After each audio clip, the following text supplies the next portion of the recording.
കേൾക്കണില്ലേ ഞാൻ പറയാണ്? കേൾക്കുന്നുണ്ട്. ഓക്കെ. നമ്മളെന്താ വെച്ചാല് ഉദ്ദേശിച്ച കാര്യം എന്താന്ന് വെച്ച് കഴിഞ്ഞാല് നമ്മള് DSA ചലഞ്ച് എന്ന് പറഞ്ഞുകൊണ്ട് ഞാൻ ഫ്രം സ്ക്രാച്ചിൽ നിന്നൊന്ന് പറഞ്ഞു പോവാണ് എന്താണ് ഈ ഒരു ഗ്രൂപ്പിന്റെ ഉദ്ദേശം എന്നുള്ളത്. നമുക്ക് എല്ലാവർക്കും പ്രോബ്ലം സോൾവിങ് അറിയാം, പല ആൾക്കാർക്ക് കോഡിങ് അറിയാം, നമ്മൾ കമ്പനിയിൽ വർക്ക് ചെയ്യുന്ന ആൾക്കാരായിരിക്കും. പക്ഷെ DSA അത്ര എക്സ്പേർട്സ് ആയിരിക്കില്ല നമ്മൾ ആരും. അപ്പോൾ നമുക്കൊരു ഓപ്പൺ സ്റ്റഡി സിസ്റ്റം എന്നുള്ള ലെവലിൽ നമ്മൾ എന്ത് ചെയ്തു, ഒരു വാട്സപ്പ് ഗ്രൂപ്പ് സ്റ്റാർട്ട് ചെയ്യാണ്. ഇതിലൊരു 100 ഡേയ്സിലെ ഒരു DSA ചലഞ്ചാണ് പ്ലാൻ ചെയ്യുന്നത്. 100 ഡേയ്സ് എന്ന് പറഞ്ഞു കഴിഞ്ഞാൽ നമുക്ക് ഫ്രം സ്ക്രാച്ചിൽ നിന്ന് ഒന്നും അറിയാത്ത ആളുകൾ, അതായത് DSA കുറിച്ച് എന്താണ് DSA അല്ലെങ്കിൽ DSA ഇതുവരെ ചെയ്യാത്ത ആളുകൾക്ക് വരെ ജോയിൻ ചെയ്യാൻ പറ്റിയ ഒരു പ്ലാറ്റ്ഫോമാണ് നമ്മൾ എക്സ്പെക്ട് ചെയ്യുന്നത്. അപ്പോൾ എന്താന്ന് വെച്ച് കഴിഞ്ഞാൽ ഇങ്ങനൊരു പ്ലാന് ഉദ്ദേശം വെച്ചത് എന്താണെന്ന് വെച്ച് കഴിഞ്ഞാൽ ഒരാൾ ആശയം മുന്നോട്ട് അവതരിപ്പിച്ചതാണ്. അപ്പോൾ ആൾക്ക് ഒരു ഡൗട്ട് ക്ലിയർ ചെയ്യാനും ഒക്കെ കൂടി ഒരു ടീമുണ്ട്. അപ്പോൾ അതൊന്ന് ഒന്നും കൂടി എക്സ്പാൻഡ് ചെയ്യണം എന്ന് പറഞ്ഞു. അപ്പോൾ ഞാൻ പറഞ്ഞു ഇങ്ങനെ ഒരു സംഭവം നമുക്ക് ചെയ്ത് നോക്കി ഒരുപാട് ആൾക്കാർക്ക് ഉപകാരപ്പെടില്ല എന്ന് ചോദിച്ചപ്പോൾ അത് നല്ലൊരു ആശയമായിട്ട് ആൾ മുന്നോട്ട് വെച്ചു. സൂസന് ആണ് ആളെ പേര്. നമ്മൾ അഡ്മിൻ ആണ്, ആ ഗ്രൂപ്പിന്റെ അഡ്മിനിൽ പെട്ട ഒരാളാണ്. അപ്പോൾ ആൾ എന്നോട് ഇങ്ങനെ സംസാരിച്ചു, നമുക്കിങ്ങനെ ഒരു ചെയ്താലോ എന്ന് ആലോചിച്ചു. അപ്പോൾ അങ്ങനെ ഞങ്ങൾ ഡിസ്കസ് ചെയ്ത് കുറേ നേരം സംസാരിച്ചതിന് ശേഷം നമുക്ക് എന്തൊക്കെ ചെയ്യാൻ പറ്റും എന്നുള്ള കാര്യങ്ങളൊക്കെ സംസാരിച്ചതിന് ശേഷമാണ് ഇങ്ങനൊരു ആശയത്തിലേക്ക് എത്തിയത്. നമ്മളെല്ലാവരും കൂടി ഒരു കമ്പൈൻ സ്റ്റഡി ലെവലിലുള്ളൊരു വാട്സപ്പ് ഗ്രൂപ്പ് സ്റ്റാർട്ട് ചെയ്തിട്ട് നമ്മളെല്ലാവരും ഒരേ പാറ്റേണിൽ നമ്മൾ കരിക്കുലം വെച്ച് മുന്നോട്ട് പോവുക. എല്ലാവരും കമ്പൈൻ സ്റ്റഡി ചെയ്യുക, ഒരേ പ്രോബ്ലംസ് എല്ലാവരും അവരവരുടെ ഐഡിയയിൽ സോൾവ് ചെയ്യുക. ആ സോൾവ് ചെയ്ത ഐഡിയ നമ്മൾ പ്രസൻറ്റ് ചെയ്യുക, എങ്ങനെയാണ് സോൾവ് ചെയ്ത്. ഇനി അത് ഒരു വീക്കാണല്ലോ നമുക്ക് ടൈം ഉണ്ടാവുക, ഓരോ പ്രോബ്ലം സോൾവ് ചെയ്യാൻ ഒരു വീക്കാണ് സമയം ഉണ്ടാവുക. അതിനുള്ളിൽ ഒരു 3-4 ദിവസം കഴിഞ്ഞിട്ട് പ്രോബ്ലം സോൾവ് ചെയ്യാൻ പറ്റുന്നില്ല എന്നുണ്ടെങ്കിൽ 5ാമത്തെ ദിവസം ആവുന്നതിന് മുമ്പ് തന്നെ ഗ്രൂപ്പിൽ അറിയിക്കുക എനിക്കൊരു ബ്ലോക്കർ ഉണ്ട്. നിങ്ങൾ ചെയ്ത ആളുകൾ, നിങ്ങൾ ഈ പ്രോബ്ലം സോൾവ് ചെയ്ത ആളുകൾ എന്തായാലും അഡ്മിനെ നിങ്ങൾ അറിയിക്കും ഞങ്ങൾ ചെയ്ത് തീർന്നിട്ടുണ്ട് എന്നുള്ളത്. അത് നിർബന്ധമാണ്. ചെയ്ത് തീർന്നവർ അപ്പം അറിയിക്കണം ഞങ്ങൾ ഈ പ്രോബ്ലം സോൾവ് ചെയ്ത്. എന്നിട്ട് അത് എന്തിനാന്ന് വെച്ച് കഴിഞ്ഞാൽ ഈ ചെയ്യാൻ ബ്ലോക്കർ വരുന്ന ആളുകൾക്ക് സഹായം ചെയ്തു കൊടുക്കാനാണ്. അത് ഞാനടക്കം ചെയ്ത് തീർന്നിട്ടുണ്ടെങ്കിൽ ഞാൻ സഹായം ചെയ്ത് കൊടുത്തോളണം. അതാണ് ഈ ഒരു ഇത്. എന്നിട്ട് അവർക്ക് ആ ബ്ലോക്കറിന്റെ റീസൺ എന്താന്നുള്ളത് നമ്മൾ അനലൈസ് ചെയ്ത് അവർക്ക് ആ പ്രോബ്ലത്തിന്റെ സൊല്യൂഷൻ പറഞ്ഞു കൊടുക്കൂല, പക്ഷെ അതിലേക്ക് എത്തിപ്പെടാനുള്ള ട്രിക്കിന്റെ ഒരു ചെറിയൊരു ഭാഗം നമ്മൾ പറഞ്ഞു കൊടുക്കും. ബാക്കി അവർ തിങ്ക് ചെയ്ത് പ്രോബ്ലം സോൾവ് ചെയ്യുക. അപ്പോൾ അവർ ഡെവലപ്മെന്റ് സ്കിൽ ഓട്ടോമാറ്റിക് എന്തായിരിക്കും, problem solving skill automatic improve ആയിക്കൊണ്ടേയിരിക്കും. അങ്ങനെയാണ് പ്ലാൻ. അതല്ല ഏറ്റവും നല്ല അപ്രോച്ച്. പ്രോബ്ലം സോൾവ് ചെയ്യുന്ന മെത്തേഡ് പറഞ്ഞു കൊടുത്തു കഴിഞ്ഞാൽ പിന്നെ സ്കില്ല് പോയില്ലേ. അപ്പൊ അത് കാര്യമില്ല. അപ്പൊ അങ്ങനെ നമ്മളെല്ലാവരും ഒരേ കരിക്കുലം ബേസ് ചെയ്ത് പോകും. പിന്നെ അതിൽ കൂടുതൽ പ്രോബ്ലം സോൾവ് ചെയ്യുന്നവർക്ക് ചെയ്യാട്ടോ, പക്ഷെ അത് ഇതിൽ സബ്മിറ്റ് ചെയ്യണ്ട. നിങ്ങൾക്ക് പേഴ്സണലി ചെയ്യണമെങ്കിൽ ചെയ്തോളൂ, അതിനൊന്നും റെസ്ട്രിക്റ്റഡ് അല്ല. നിങ്ങൾക്ക് എന്ത് ചെയ്യാം, നിങ്ങളുടേതായിട്ടുള്ള നമ്മൾ തരുന്ന പ്രോബ്ലംസ് എന്ന് വെച്ചാൽ നമ്മൾ തരുന്ന പ്രോബ്ലംസ് ആണ് എന്ന് വെച്ചാൽ നമ്മളെല്ലാവരും ഡിസ്കസ് ചെയ്ത് ഏത് പ്രോബ്ലം ആദ്യം ചെയ്യണം എന്നുള്ള ലെവലിൽ നമ്മളായിട്ട് ഒരു കരിക്കുലം തയ്യാറാക്കി പോവാണ്. ഇത് 100 ഡേയ്സിനുള്ളിൽ ഒന്നും അറിയാത്ത ഒരാൾക്ക് DSA കുറിച്ച് ഒരു അത്യാവശ്യം നന്നായിട്ട് നോളജ് ഉള്ള ഒരു മിനിമം ഒരു 10 പ്രോബ്ലമെങ്കിലും ഏറ്റവും കുറഞ്ഞ 100 ഡേയ്സ് പറഞ്ഞാൽ 10 പ്രോബ്ലം ഒന്നും പോരാ, മിനിമം ഒരു 100 പ്രോബ്ലംസ് എങ്കിലും സോൾവ് ചെയ്ത ഒരു കപ്പാസിറ്റി ഉണ്ടാക്കിയെടുക്കുക എന്നുള്ളതാണ് നമ്മളെ ഒരു ഇനീഷ്യൽ മൈൻഡ് സെറ്റ്. അതാണ് നമ്മുടെ ഒരു പ്ലാൻ ഉള്ളത്. 100 ഡേയ്സിനുള്ളിൽ എങ്ങനെയെങ്കിലും പ്രോബ്ലം സോൾവ് ചെയ്യുക. ഇനിയിപ്പോൾ 100 പറ്റിയിട്ടില്ല എന്നുണ്ടെങ്കിൽ നമുക്കൊരു മിനിമം 50 പ്രോബ്ലംസ് എങ്കിലും സോൾവ് ചെയ്യണം. 50 മിനിമം നമ്മൾ എന്തായാലും ചെയ്തിരിക്കും. അതാണ് പ്ലാൻ. അപ്പൊ തന്നെ ഒരു അത്യാവശ്യം കപ്പാസിറ്റി കിട്ടും. പിന്നെ നമ്മളിങ്ങനെ പ്രോബ്ലംസ് സോൾവ് ചെയ്ത് നെക്സ്റ്റ് സ്റ്റെപ്പായിട്ട് നമ്മൾ എന്തായിരിക്കും, ഈ MNCs, അതായത് ഗൂഗിൾ, ആമസോൺ, ഫേസ്ബുക്ക് പോലത്തെ കോർപ്പറേറ്റ് കമ്പനികളെ ബിഗ് പ്രോബ്ലംസ് ഉണ്ടാവും. അത് നമ്മൾ ഈ ഒരു സ്റ്റേജ് ഒക്കെ കവറായി നമ്മൾ ആ ഒരു 100 ഡേയ്സ് ഒക്കെ കംപ്ലീറ്റ് ആയി എല്ലാം ക്ലിയർ ആയി നമ്മളൊരു സ്റ്റേബിൾ റേഞ്ചിൽ എല്ലാവരും എത്തിയും തോന്നുന്ന സമയത്ത് നമ്മൾ MNC കോർപ്പറേറ്റ്സിന്റെ പ്രോബ്ലംസിലേക്ക് നമ്മൾ കടക്കും. ഇത് നിങ്ങൾ വിചാരിക്കും ഈ 100 ഡേയ്സിന്റെ സ്റ്റോപ്പ് ആവുന്ന പ്രോസസ് ആണെന്ന് കരുതേണ്ടത്. 100 ഡേയ്സ് എന്ന് ഉദ്ദേശിക്കുന്നത് ഈ 100 ഡേയ്സിനോട് നമ്മൾ വിചാരിക്കുന്ന ഈ പ്രോബ്ലംസ് സോൾവ് ചെയ്യുക, നമ്മളെല്ലാവരും DSA പഠിക്കുക എന്നുള്ളൊരു മൈൻഡ് സെറ്റ് ആണ്. അതാണ് 100 ഡേയ്സ് ചലഞ്ച്. അത് കഴിഞ്ഞാൽ താല്പര്യമുള്ളവർക്ക് നിൽക്കാം, അല്ലാത്തവർക്ക് ലെഫ്റ്റ് അടിക്കാം. എന്താണെന്ന് വെച്ച് കഴിഞ്ഞാൽ 100 ഡേയ്സ് കഴിഞ്ഞാൽ പിന്നെ നമ്മൾ ചെയ്യല് കോർപ്പറേറ്റ്സിന്റെ പല പ്രോബ്ലംസ് ഉണ്ടാവും, പ്രീവിയസ് പ്രോബ്ലംസ്. അത് നമ്മളെല്ലാവരും പിക്ക് ചെയ്ത് നമ്മളതായിട്ടുള്ള ഐഡിയയിൽ നമ്മൾ സോൾവ് ചെയ്ത് ഓരോ പ്രോബ്ലംസ് സോൾവ് ചെയ്ത് ഇതൊരു ഇൻഫിനിറ്റി പ്രോഗ്രാമാണ്. ഇതിനൊരു എൻഡ് ഇല്ല, നമ്മൾ ചെയ്തുകൊണ്ടേയിരിക്കും. എന്നിട്ട് നമ്മൾ പല ഇന്റർവ്യൂസ് അറ്റൻഡ് ചെയ്ത് ക്രാക്ക് ചെയ്യാനൊക്കെ നോക്കാം. അങ്ങനത്തെ ഒരു ഒരു ഐഡിയ ആണ് പ്ലാൻ ചെയ്യുന്നത്. കുറച്ചും കൂടി നമ്മുടെ സ്കിൽ ഇമ്പ്രൂവ് ചെയ്യുക. എന്നിട്ട് നമ്മുടെ കമ്പനിയിൽ നമ്മുടെ ഈ ഒരു കമ്മ്യൂണിറ്റിയിൽ നിന്ന്, നമ്മുടെ ഈ കൂട്ടായ്മയിൽ നിന്ന് ഒരു 2 വർഷത്തിനുള്ളിൽ ആരെങ്കിലുമൊക്കെ ഫേസ്ബുക്കിലോ ആമസോണിലൊക്കെ അല്ലെങ്കിൽ ഗൂഗിളിലൊക്കെ പ്ലേസ് ആയിട്ട് അവരെ കൊണ്ട് നല്ല ചെലവെടുത്തുക. വല്ല മറ്റേ ഹോട്ടലിലൊക്കെ വെച്ചിട്ട് എന്താ പറയാ, ഗ്രാൻഡ് ഹയാത്തിലൊക്കെ വെച്ചിട്ട് അവരെ കൊണ്ട് നന്നായി ചെലവെടുത്തല്ല പൈസ പൊട്ടിച്ച കളി കളിക്കുക. എന്താ നല്ലൊരു ആശയമല്ലേ? അതെ അതെ അത് അങ്ങനെയൊക്കെയാണ് നല്ലൊരു പ്ലാൻ. തീരുമാനമാണ്. അല്ലെങ്കിൽ പിന്നെ കഴിച്ചിലായിട്ട് പിന്നെ ഒന്നും ചെലവ് തരാതെ പോയി കഴിഞ്ഞാൽ അവിടെ വീട്ടിൽ പോയി തീയിടുന്ന പറഞ്ഞൊക്കെ. അപ്പൊ നമ്മൾ അങ്ങനെയൊക്കെയാണ് പ്ലാൻ ചെയ്യണേ. നോക്കാം എവിടെയൊക്കെ എത്തണം എന്നുള്ളത്. നമ്മൾ ഇങ്ങനെയൊക്കെയാണ് നമ്മളെല്ലാരും രക്ഷപ്പെടുന്ന ഒരു മെത്തേഡാണല്ലോ. പിന്നെ ഇതിനിടയ്ക്ക് ഒരു കാര്യം പറയാനുള്ളത്, പല ആൾക്കാരും ഇതിന്റെ ഉള്ളിൽ എന്താ നടക്കണമെന്ന് അറിയാൻ വേണ്ടിയിട്ട് വെറുതെ ജോയിൻ ചെയ്ത ആൾക്കാരുണ്ട്. അവരോട് പറയാൻ, നിങ്ങളെ ടൈം വെറുതെ നിങ്ങൾ വേസ്റ്റ് ആക്കരുത്. നിങ്ങൾക്ക് വേറെ എന്തൊക്കെയോ പരിപാടി ഉണ്ട്, നിങ്ങൾ അതിലേക്ക് നിങ്ങളെ ടൈം ഇൻവെസ്റ്റ് ചെയ്യുക. പറഞ്ഞോ, എന്തോ ഹാൻഡ് റൈസ് ചെയ്തല്ലോ, എന്തോ പറയണ്ടോ? അപ്പൊ നമ്മൾക്ക് ഇത് അങ്ങനത്തെ ആവേശ കമ്മിറ്റിന്റെ ഒരു പ്ലാൻ ഇതിലില്ല. പോവാൻ പറ്റുന്ന ആൾക്കാരൊക്കെ പൊക്കോളൂ. കാരണം നമുക്ക് തന്നെ ഓൾറെഡി അറിയാലോ, ഇൻട്രസ്റ്റ് ഉള്ള ആൾക്കാരായിരിക്കും ഓൾമോസ്റ്റ് ഇതിൽ ജോയിൻ ചെയ്തിട്ടുണ്ടാവാന്ന് വിചാരിക്കണേ. ദയവായിട്ട് ആവേശ കമ്മിറ്റിക്കാര് ഈ ഗ്രൂപ്പിൽ നിൽക്കരുത്. കാരണം ഞങ്ങൾ ഇതൊരു സ്ക്രീനിങ് പ്രോസസ്സ് നടത്താൻ പോവാണ്. അപ്പൊ സ്ക്രീനിങ് പ്രോസസ്സിൽ വെറുതെ ഒരു കാര്യമില്ല, ഞാൻ വെറുതെ കയറിയതാണ്, ഒന്ന് അറിയാൻ വേണ്ടി കയറിയതാന്ന് പറഞ്ഞിട്ട് കാര്യമില്ല. ഇതാണ് ഇതിന്റെ ഉദ്ദേശം, ഇതിനപ്പുറത്തേക്കൊന്നും ഇല്ല. അപ്പൊ അതുകൊണ്ട് ഈ ഗ്രൂപ്പ് എന്തിനാന്നുള്ളത് മനസ്സിലായല്ലോ എല്ലാവർക്കും. അപ്പൊ അതാണ് ഇതിന്റെ ഉദ്ദേശം, ഇതിനപ്പുറത്തേക്കൊന്നുമില്ല. അപ്പൊ അങ്ങനത്തെ ഒരു ഇത് കേൾക്കുന്നവരുണ്ടെന്നുണ്ടെങ്കിൽ ദയവായിട്ട് നിങ്ങൾ ഗ്രൂപ്പിൽ നിൽക്കണം എന്നില്ല, ലെഫ്റ്റ് അടിച്ചു പോവാം. അത് വെച്ചിട്ട് നിങ്ങള് തള്ളിപ്പറയുക അങ്ങനെയൊന്നും അല്ല കേട്ടോ. നിങ്ങൾക്ക് നിങ്ങളതായിട്ടുള്ള പരിമിതികൾ ഉണ്ടാവും. ചിലപ്പോൾ അങ്ങനെ ബുദ്ധിമുട്ടുകൊണ്ടൊക്കെ ആയിരിക്കും. അത് ആരും കുറ്റപ്പെടുത്താനോ അല്ലെങ്കിൽ അങ്ങനെ കുറ്റപ്പെടുത്തേണ്ട മൈൻഡ് സെറ്റിൽ പറയല്ല ഇത്. കാരണം നമുക്ക് ഒരുപാട് കാര്യങ്ങൾ ചെയ്തു തീർക്കാനുള്ള ഒരു ആഗ്രഹം കൊണ്ട് പറയാം. നമ്മുടെ ടൈം ഞങ്ങൾക്കും നിങ്ങൾക്കും എല്ലാവർക്കും ഓരോരുത്തർക്കും ഓരോ ടൈം ഉണ്ടല്ലോ, ടൈം വളരെ കുറവായതുകൊണ്ട്. അപ്പോൾ ആ ഒരു കാര്യം ഞാൻ അഡ്വാൻസ് ആയിട്ട് പറയണം. വെറുതെ ആവേശം കൂടിയിട്ട് എന്ത് ചെയ്യണ്ട, നിങ്ങൾ ഇതിൽ നിൽക്കണം എന്നില്ല. കാരണം നമുക്ക് സ്ക്രീനിങ് പ്രോസസ്സ് കഴിഞ്ഞ് കഴിഞ്ഞാൽ ചിലപ്പോൾ എത്രത്തോളം ആൾക്കാരുണ്ടാവും എന്നറിയില്ല. സ്ക്രീനിങ് പ്രോസസ്സ് ഒന്നുമില്ല, ജസ്റ്റ് നമ്മൾ എന്ത് ചെയ്യുക, കോഡിങ്ങിന്റെ ബേസിക്സ് അറിയുക എന്നുള്ളത് മാത്രമാണ് സ്ക്രീനിങ് പ്രോസസ്സിൽ നിൽക്കണേ. പിന്നെ പ്രോബ്ലം സോൾവിങ്ങിന്റെ കാര്യം പറഞ്ഞു. മിനിമം കണ്ടിന്യൂസ് ആയിട്ട് 4 പ്രോബ്ലംസ് ഒക്കെ സോൾവ് ചെയ്യാതെ മൈൻഡ് ചെയ്യാതെ നിൽക്കുകയാണെങ്കിൽ സ്പോട്ടിൽ തട്ടും. പിന്നെ ഒരു വിശദീകരണം തരാതെ നിൽക്കുകയാണെങ്കിൽ, 2 പ്രോബ്ലം കഴിഞ്ഞിട്ട് തന്നെ വിശദീകരണം തരാതെ നിൽക്കുകയാണെങ്കിൽ നമ്മളപ്പോൾ മാറ്റി നിർത്തും. ദെൻ വിശദീകരണം തരുന്നത് പ്രോപ്പറാണ്, 2 പ്രോബ്ലം സോൾവ് ചെയ്യാൻ പറ്റുകയാണെങ്കിൽ അവസരം കൊടുക്കും.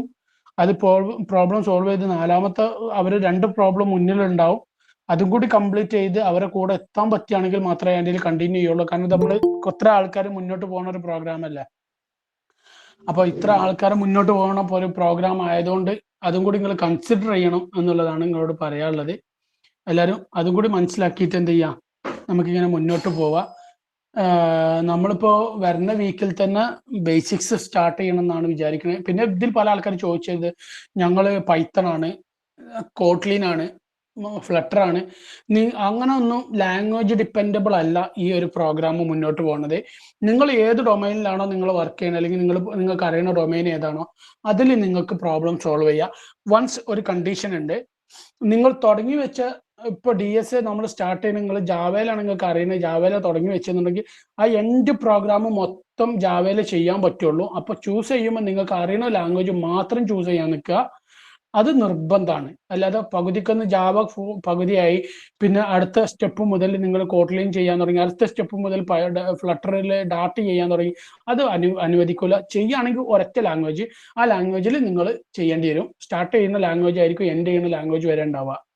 അതിനപ്പുറത്തേക്ക് അത് എക്സ്ക്യൂസ് ഇല്ലാത്തൊരു കാര്യമാണ്. അപ്പോൾ നിങ്ങൾ ഏത് ലാംഗ്വേജ് നിങ്ങൾക്ക് ചൂസ് ചെയ്യുന്ന ലാംഗ്വേജ് എൻ്റെ ടൈം നിങ്ങൾ ആ ലാംഗ്വേജ് തന്നെ ആയിരിക്കും ഈ പ്രോബ്ലംസ് സോൾവ് ചെയ്യാനുണ്ടാവുക. അത് പറയാനൊരു റീസൺ ഉണ്ട്, അത് വെറുതെ പറഞ്ഞതല്ല, അതിനൊരു പ്രോപ്പർ റീസൺ ഉണ്ട്. ഓക്കെ, വേറെ എന്തെങ്കിലും ഡൗട്ട് എന്തെങ്കിലും ഉണ്ടെങ്കിൽ ചോദിക്കാം, എന്തെങ്കിലും സജഷൻസ് ഉണ്ടെങ്കിൽ ചോദിക്കാം. അതുപോലെ തന്നെ സജഷൻസ് ഉണ്ടെങ്കിൽ പറയാം. അതുപോലെ തന്നെ പ്രോബ്ലംസ് നിങ്ങളുടെ കയ്യിൽ എന്തെങ്കിലും പ്രോബ്ലംസ് വെച്ച് കഴിഞ്ഞാൽ ക്വസ്റ്റ്യൻസ് ഉണ്ടെങ്കിൽ നിങ്ങൾക്ക് പേഴ്സണലി അയക്കാം. എങ്ങനെ അയക്കുക, നിങ്ങൾ ഗൂഗിൾ ഷീറ്റ് അയക്കുക, ഗൂഗിൾ ഷീറ്റിലേക്ക് നിങ്ങളെ ക്വസ്റ്റ്യൻസ് ആഡ് ചെയ്യുക, എന്നിട്ട് ആ ഗൂഗിൾ ഷീറ്റിന്റെ ലിങ്ക് അയച്ചു തരിക. എന്നിട്ട് നമ്മുടെ എന്ത് ചെയ്യാം, ഒരു മിനിറ്റ്, ഒരു കോള് വരുന്നുണ്ട്.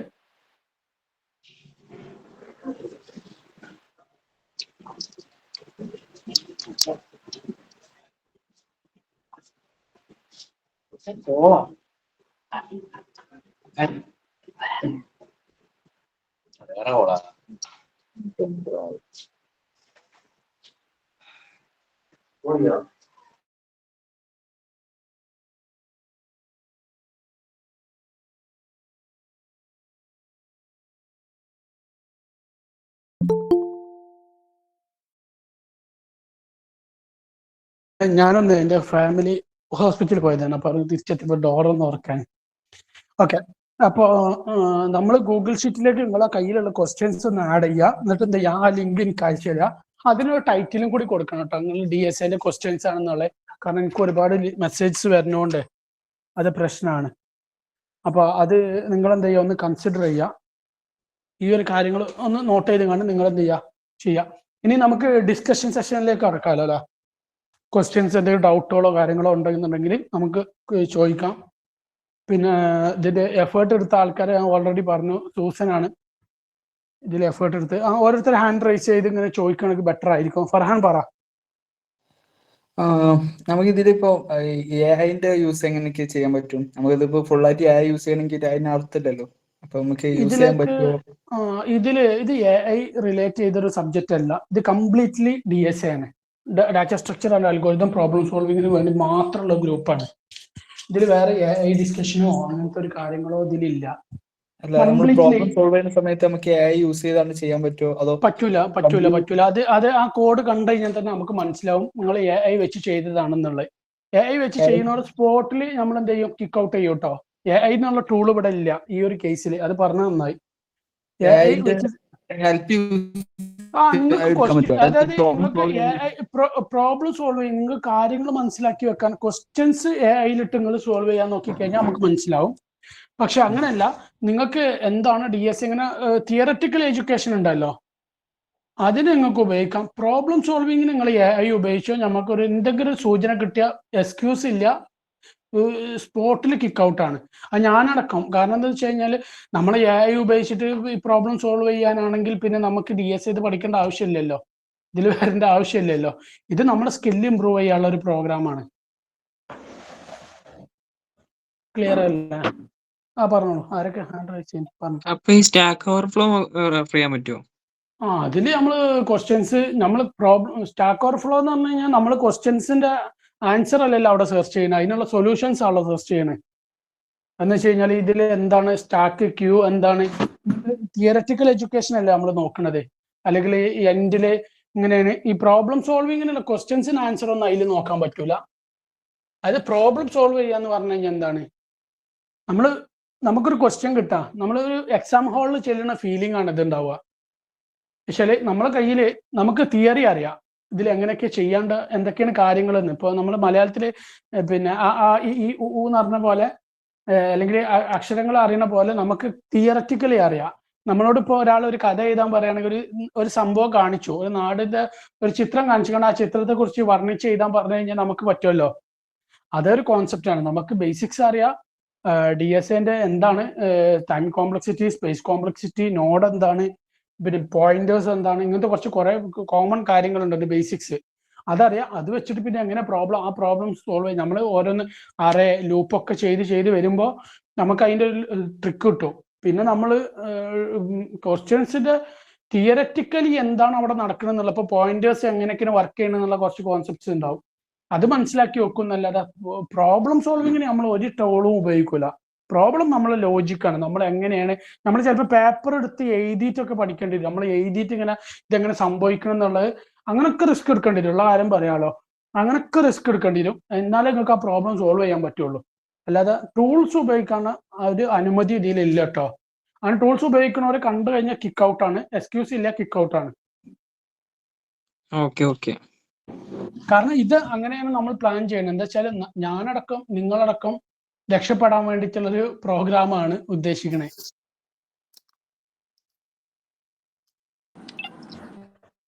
ഹലോ സാർ, പറഞ്ഞോ. ഈ കൺസെപ്റ്റ് പറഞ്ഞു കഴിഞ്ഞിട്ടാണ് പ്രോബ്ലം സോൾവിലേക്ക് പോണേ?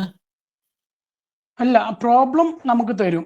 നമ്മളെല്ലാവരും പ്രോബ്ലം എന്താണെന്നുള്ളത് നമ്മൾ അവിടെ സബ്മിറ്റ് ചെയ്യും. എന്നിട്ട് നമ്മൾ ആ പ്രോബ്ലം ക്വസ്റ്റ്യൻ എന്താന്ന് വായിച്ച് മനസ്സിലാക്കും. എന്നിട്ട് ആർക്കെങ്കിലും ഡൗട്ട് ഉണ്ടെന്നുണ്ടെങ്കിൽ മലയാളത്തിൽ നമ്മൾ ഡിസ്കസ് ചെയ്യും, ഇന്നതാണ് ക്വസ്റ്റ്യൻ എന്നുള്ളത്. ഇതാണ് നമ്മൾ സോൾവ് ചെയ്യേണ്ട. പറഞ്ഞു. ഒരു സ്ട്രക്ചർ വേലായിട്ടാണ് പോണേ സ്റ്റാർട്ടിങ് മുതൽ ബിഗിനിങ് മുതൽ ഇങ്ങനെ അഡ്വാൻസിലേക്ക്. അതെ, ബിഗിനിങ് മുതലാണ് നമ്മൾ അഡ്വാൻസിലേക്ക് പോകുന്നത്. അതായത് എന്താണ് എക്സാക്ട് നമ്മൾ DSA എന്താണ്, DSAന്റെ ബേസിക് കോൺസെപ്റ്റ് എന്താണെന്ന് കഴിഞ്ഞതിന് ശേഷം മാത്രമേ നമ്മൾ പ്രോബ്ലം സോൾവിങ് സ്റ്റാർട്ട് ചെയ്യുള്ളൂ. എല്ലാവർക്കും മനസ്സിലായതിനു ശേഷം, ഓൾമോസ്റ്റ് എല്ലാവർക്കും മനസ്സിലായത് 1 month നമ്മൾ ബേസിക്സ് പഠിക്കാൻ വേണ്ടി. അപ്പൊ എത്ര ഇമ്പോർട്ടൻസ് നമ്മൾ കൊടുക്കുന്നുണ്ടെന്ന് നോക്കണം ബേസിക്സിന്. നമ്മൾ 1 month ബേസിക്സ് പഠിക്കാൻ വേണ്ടി മാത്രമാണ് നമ്മൾ സ്പെൻഡ് ചെയ്യണത്. A to Z ബേസിക്സ് നമ്മൾ ക്ലിയർ ചെയ്തിരിക്കണം. കൺസെപ്റ്റ് സാർ ഇട്ട് തന്നിട്ട് ആ കൺസെപ്റ്റ് പഠിച്ചു കഴിഞ്ഞിട്ട് ചോദ്യം തരലാണോ, അല്ലെങ്കിൽ ക്വസ്റ്റ്യൻ ഡയറക്റ്റ് ആയിട്ട് ഇട്ടിട്ട് അങ്ങനല്ല, കൺസെപ്റ്റ് നമ്മൾ എല്ലാവരും കൂടി പഠിക്കുക. ഇന്നതാണ്, എന്നിട്ട് ആരൊക്കെ അതിനെക്കുറിച്ച് പഠിച്ചിരിക്കണമെന്ന് നോക്കും. ആദ്യം കുറച്ച് കൺസെപ്റ്റ് ഇന്നതാണെന്നുള്ള പറയും. എന്നിട്ട് ആരെങ്കിലും നമ്മളെ ഗ്രൂപ്പിൽ ആരെങ്കിലും അതിനെക്കുറിച്ച് നന്നായിട്ട് പഠിച്ച ആൾക്കാർ ആർക്കും വേണമെങ്കിലും അവതരിപ്പിക്കാം. എന്നിട്ട് അവതരിപ്പിച്ചിട്ട് അതിൽ തെറ്റ് സ്വാഭാവികമാണ്. നമ്മളെല്ലാം അറിഞ്ഞിട്ടല്ലല്ലോ ഈ പണിക്കിറങ്ങണേ. അപ്പൊ ആരെങ്കിലും സംസാരിക്കുമ്പോൾ തെറ്റ് ഇത് ഇങ്ങനെ അങ്ങനെയല്ലേ, ഈ കോൺസെപ്റ്റ് ഇത് ഇങ്ങനെയാണെന്നുള്ളത് അവതരിപ്പിക്കുക. നമ്മളെല്ലാവരും പരസ്പരം ഡിസ്കസ് ചെയ്യുക. എന്നിട്ട് അത് എക്സാക്ട് റിസൾട്ട് മനസ്സിലാക്കി വെച്ചതിന് ശേഷം ആ പഠിച്ച കാര്യം നമ്മൾ എന്തെങ്കിലും ഡോക്യുമെന്റ് ചെയ്യും, റിപ്പോർട്ട്. എന്നിട്ട് അത് ഓരോ ഷീറ്റ് നമ്മൾ ഓരോ വീക്കിലുള്ള ഷീറ്റ് നമ്മൾ ഇത് ക്ലിയർ ചെയ്ത് വെക്കണുണ്ടാവും. അത് നമുക്ക് മാത്രമേ കാണാൻ പറ്റുള്ളൂ. നമ്മൾ മനസ്സിലായോ? അല്ല, എഡിറ്ററിൽ VS Code ചെയ്ത് തരലാണോ, അല്ലെങ്കിൽ ടെക്സ്റ്റ് ആയിട്ട് നമ്മൾ ക്വസ്റ്റ്യൻ സാധാരണ പോലെ ഗൂഗിൾ ഷീറ്റ് ഷെയർ ചെയ്യും. എല്ലാവർക്കും ഗൂഗിൾ ഷീറ്റ് ഉണ്ടാവും. അതിൽ സോൾവ് ചെയ്ത് നമ്മൾ ഗിറ്റബിലേക്ക് പോസ്റ്റ് ചെയ്യുകയൊക്കെ ചെയ്യാം. അത് നിങ്ങൾ ഏത് എഡിറ്റർ വേണമെങ്കിലും നിങ്ങൾക്ക് ഉപയോഗിക്കാം. എന്നിട്ട് ഗിറ്റബിലേക്ക് പോസ്റ്റ് ചെയ്ത് കോഡ് അവിടെ കീപ്പ് ചെയ്യും. എന്നിട്ട് ആ കോഡിന്റെ URL ഉണ്ടല്ലോ, ആ URL ആ ക്വസ്റ്റ്യൻസിന് നേരെ വന്നിട്ട് നമ്മൾ ആ കോഡിന്റെ URL പേസ്റ്റ് ചെയ്യും ഗിറ്റബ് അല്ല ഗൂഗിൾ ഡ്രൈവില്. അപ്പൊ നമുക്ക് ആ ക്വസ്റ്റ്യൻ എന്താണ്, നിങ്ങൾ സോൾവ് ചെയ്ത മെത്തേഡ് എന്താണ്, നിങ്ങൾ നാളെ നോക്കുകയാണെങ്കിൽ നിങ്ങൾക്ക് എളുപ്പമല്ലേ ആ കാര്യം. അതാണ് ഉദ്ദേശിക്കുന്നത്. അതിന് ഒരു കാര്യം കൂടി ഉണ്ട് കേട്ടോ, ഗൂഗിൾ ഷീറ്റിലേക്ക് ആ ചെയ്തതിന്റെ ഔട്ട്പുട്ടിന്റെ സ്ക്രീൻഷോട്ട് കൂടി നമ്മൾ വെക്കണുണ്ടാവും. ക്ലിയർ അല്ലേ?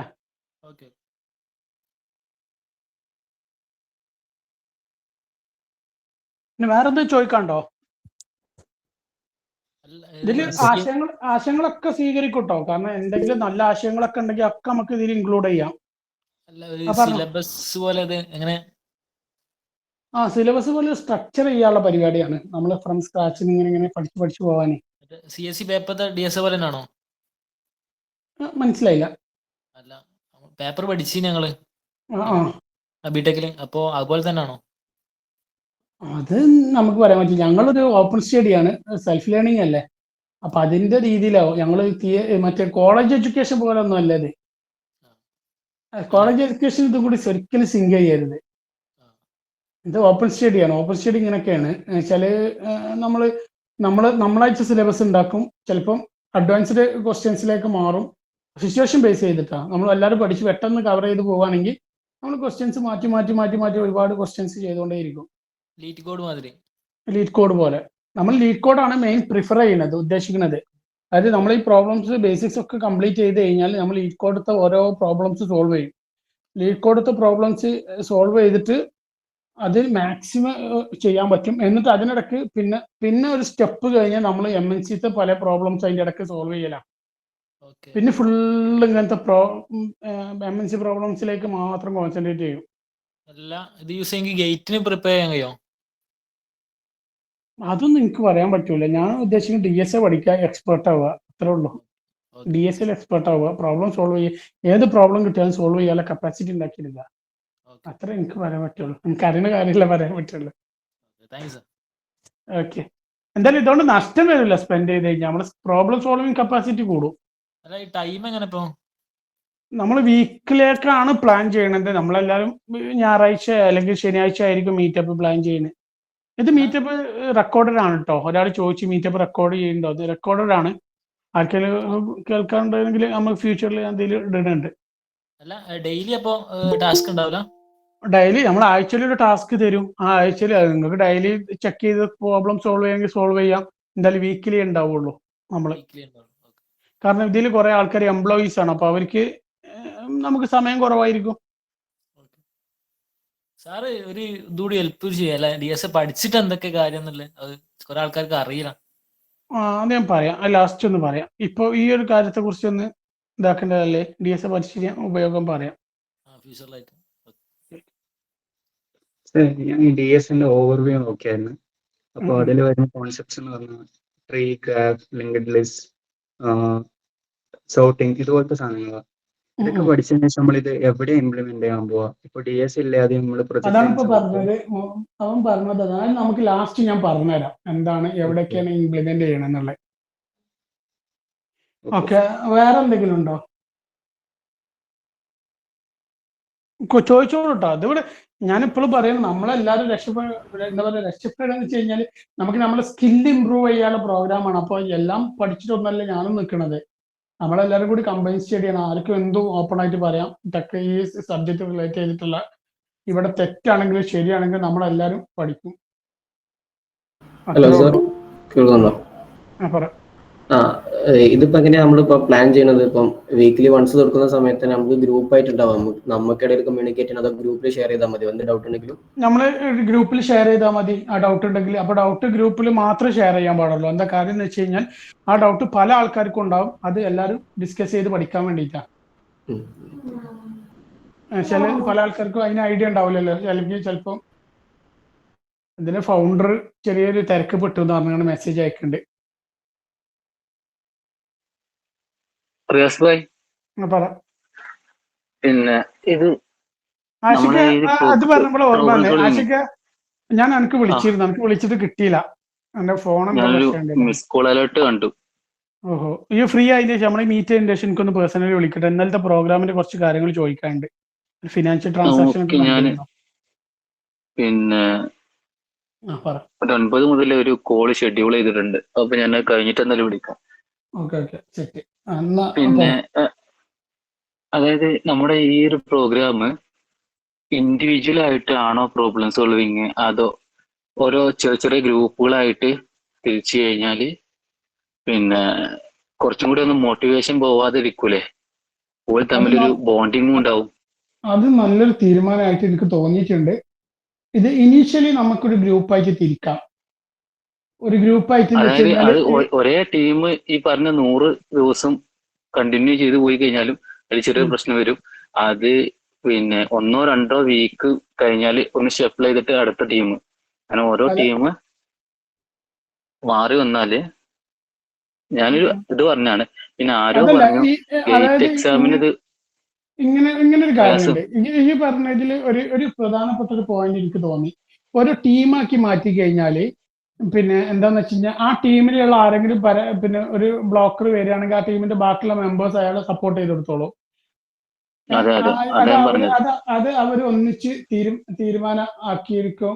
അത് ഫസ്റ്റ് പറഞ്ഞതിൽ ഒരു കാര്യമുണ്ട്. വെച്ചാല് സെയിം ലാംഗ്വേജ് അത് നമുക്ക് ഡിസ്കസ് ചെയ്യേണ്ടി വരും. കാരണം ഒരുപാട് നോഡ് ജെഎസ് ഡെവലപ്പറും 2 പിന്നെ ആൻഡ്രോയിഡ് ഡെവലപ്പർ അല്ലെങ്കിൽ കോട്ട്ലി ഡെവലപ്പർ ഒക്കെ ആണെങ്കിൽ അത് കുറച്ച് ഇതായിരിക്കും. അപ്പൊ അത് നമുക്കൊന്ന് ഡിസ്കസ് ചെയ്യേണ്ടതുണ്ട്, സെയിം ലാംഗ്വേജിലുള്ള ആൾക്കാർ തമ്മിൽ. അല്ല, സെയിം ലാംഗ്വേജിന്റെ ആവശ്യം DSAക്ക് വരുന്നില്ലല്ലോ. കോൺസെപ്റ്റിലാണ് ആവശ്യം. അപ്പൊ അത് കുഴപ്പമില്ല. നമുക്ക് ആഷിക്ക് പറഞ്ഞ നല്ലൊരു ആശയമായിട്ട് തോന്നിയിട്ടുണ്ട്. പിന്നെ ഒരു സ്റ്റെപ്പ് കഴിഞ്ഞാല് നമ്മളിപ്പോ പറഞ്ഞില്ലേ, ഈ 100 ദിവസം കഴിഞ്ഞ് കഴിഞ്ഞാൽ നമ്മൾ ഗ്രൂപ്പ് പിരിച്ചുവിടും. എന്ന് വെച്ച് കഴിഞ്ഞാൽ ഈ ടീമിനെ പിരിച്ചുവിടും. പിന്നെ ഇൻഡിവിജ്വൽ പ്രോബ്ലം സോൾവിങ്ങിന്റെ കപ്പാസിറ്റിയിലേക്ക് നമ്മൾ മാറും കേട്ടോ. ആ 100 ദിവസം വരെ നമുക്ക് ഗ്രൂപ്പ് ആക്കിയിട്ട് മുന്നോട്ട് പോകാം. അല്ലെങ്കിൽ എന്താണെന്ന് അറിയോ, ഫുള്ള് ഗ്രൂപ്പ് ഡിപ്പെൻഡബിൾ ആയിട്ട് അപ്പോഴും നമ്മളൊരു പ്രൊഡക്ടിവിറ്റി കുറയും. കാരണം സ്റ്റാർട്ടിങ്ങിൽ നമുക്ക് ഗ്രൂപ്പ് ഉള്ളത് ഏറ്റവും നല്ലതാ. കാരണം ആ ഗ്രൂപ്പിനോടാണ് നമ്മൾ ചോദിക്കുക. അത് ആക്ച്വലി നല്ലൊരു ആശയം എനിക്ക് തോന്നിയിട്ടോ. പിന്നെ ആരോ ചോദിച്ചതില് ഗേറ്റിന് ഉപകാരപ്പെടുമെന്ന്. ഗേറ്റ് CSC സിലബസിൽ വരുന്ന ഏകദേശം ഒരു 100-ൽ 12 മാർക്കോളം DS വരാറുണ്ട് എന്നാണ് ഞാൻ നോക്കിയപ്പോൾ കണ്ടത്. എനിക്കറിയാത്തൊരു കാര്യം ആയതുകൊണ്ട് അതിനെ കുറിച്ച് പറയാൻ ഞാൻ ആളല്ല. അതുകൊണ്ടാണ് ഞാൻ മിണ്ടാതിരുന്നത്. അല്ല, ഞാനും അതിനെ കുറിച്ച് അറിഞ്ഞിട്ടല്ല, ഞാൻ ജസ്റ്റ് ഒന്ന് റെഫർ ചെയ്താണ്. അതെ അതെ, അജിലെന്തോ പറഞ്ഞല്ലോ. ഗേറ്റ് പ്രിപ്പയർ ചെയ്യുന്നവർക്കൊക്കെ നല്ലതാണ് DS. ഇൻഡെപ്തിൽ പോകണമെന്നുള്ളൂ. ഓഹോ, അത് ശരി. എനിക്കറിയില്ല കേട്ടോ. ഞാൻ ഇതുവരെ ട്രൈ ചെയ്ത് നോക്കിയിട്ടില്ല, അതുകൊണ്ട് എനിക്കറിയില്ല. പുതിയൊരു ഇൻഫർമേഷൻ കിട്ടില്ല. ഞാൻ ഇനി നോക്കട്ടെ അതിൽ എന്താണ് ഇമ്പോർട്ടൻസ് എന്നുള്ളത്. എന്നിട്ട് വേണമെങ്കിൽ നമുക്ക് ഡിസൈഡ് മീറ്റ് ചെയ്തിരിക്കാം. ഓക്കെ, വേറെ എന്തെങ്കിലും ഉണ്ടോ ചോദിക്കാനും പറയാനും സജഷൻസ്? ഡീറ്റെയിൽ ആയിട്ട് ഓൾറെഡി ഞാൻ പറഞ്ഞിട്ടുണ്ട്. പ്രണവ് ബ്രോ ഞാൻ ഡീറ്റെയിൽ ആയിട്ട് പറഞ്ഞിട്ടുണ്ട്. ഞാൻ ഇതിന്റെ റെക്കോർഡ് എന്തായാലും ഞാൻ എന്ത് ചെയ്യുന്നുണ്ട്, യൂട്യൂബിൽ ഇടുന്നുണ്ട്. അപ്പോ മനസ്സിലാവുമല്ലോ. അല്ല, എനിക്ക് ഇവിടെ നെറ്റ് ചെറിയൊരു ഇഷ്യൂ ഉണ്ടായിരുന്നു. സ്റ്റാർട്ടിംഗ് ഒന്നും എനിക്ക് ഫുൾ ആയിട്ട് എനിക്ക് കേൾക്കുന്നില്ല. അതുകൊണ്ട് എനിക്ക് ഇടയ്ക്കിടയ്ക്ക് ബ്രേക്ക് ആയി പോണ കണ്ടു. ഞാൻ നോട്ട് ചെയ്യുന്നുണ്ട്. ഓക്കെ, പറഞ്ഞോളൂ. പറഞ്ഞു. നമുക്കിപ്പോ DSA എന്ന് പറയുമ്പോൾ നമ്മളിപ്പോ പല റോളില് വേണ്ടിയിട്ട് അപ്ലൈ ചെയ്യുന്നവരുണ്ടാവില്ലേ? ഇപ്പൊ വെബ് ഡെവലപ്പർ എനിക്കറിയത്തില്ല, ഞാനിപ്പോ വെബ് ഡെവലപ്മെന്റ് ആണ് ചെയ്തുകൊണ്ടിരിക്കുന്നത്. അപ്പൊ എനിക്ക് DSA ഇമ്പോർട്ടന്റ് ആണ്. അപ്പോൾ ഒരു ഡേറ്റ അനലിസ്റ്റോ അല്ലെ ഒരു ഡേറ്റ എഞ്ചിനീയർ, അങ്ങനെ പല റോൾസ് ഉണ്ടല്ലോ. നമുക്കിപ്പോ IT-ല് ഡിഫറെന്റ് റോൾസ് ഉണ്ടല്ലോ. അപ്പൊ എല്ലാ റോൾസിനും ഈ DSA എത്രത്തോളം പ്രാധാന്യമാണ്, അതിനെപ്പറ്റി ഒന്ന് പറയൂ. അത് ഞാൻ ലാസ്റ്റ് പറയാം. അതിന്റെ ഇമ്പോർട്ടൻസ്, ഈ DSA കൊണ്ടുള്ള കോഡിംഗ് സ്റ്റാൻഡേർഡിന്റെ കോഡിങ്ങിലുള്ള DSA ഉപയോഗം എന്താണ്, ഇങ്ങനത്തെ കാര്യങ്ങളൊക്കെ ഏകദേശം എൻ്റെ ഒരു അറിവിൽ വെച്ച് ഞാൻ പറയാം. വേറെ ആർക്കെങ്കിലും വേറെ എന്തെങ്കിലും ഡൗട്ട് ഉണ്ടോ? നമ്മൾ ഈ പ്രോഗ്രാം എങ്ങനെ മുന്നോട്ട് കൊണ്ടുപോകണം, ഇങ്ങനെ ചെയ്താൽ നന്നായി. ഇപ്പൊ ആഷിക്ക് പറഞ്ഞത് വളരെയധികം ഉപയോഗമുള്ള ഒരു കാര്യമായിരുന്നു. ഞാൻ അങ്ങനെ ചിന്തിച്ചില്ല. പക്ഷെ എനിക്ക് ആഷിക്ക് പറഞ്ഞ നല്ലൊരു ആശയമായിട്ട് തോന്നി. ആഷിക്കിനൊരു ക്ലാപ്പ് കൊടുക്കി കേട്ടോ. എന്തെങ്കിലുമൊക്കെ വെറൈറ്റി കൊണ്ടുവരുന്ന ആളാണ് ആഷിക്ക്.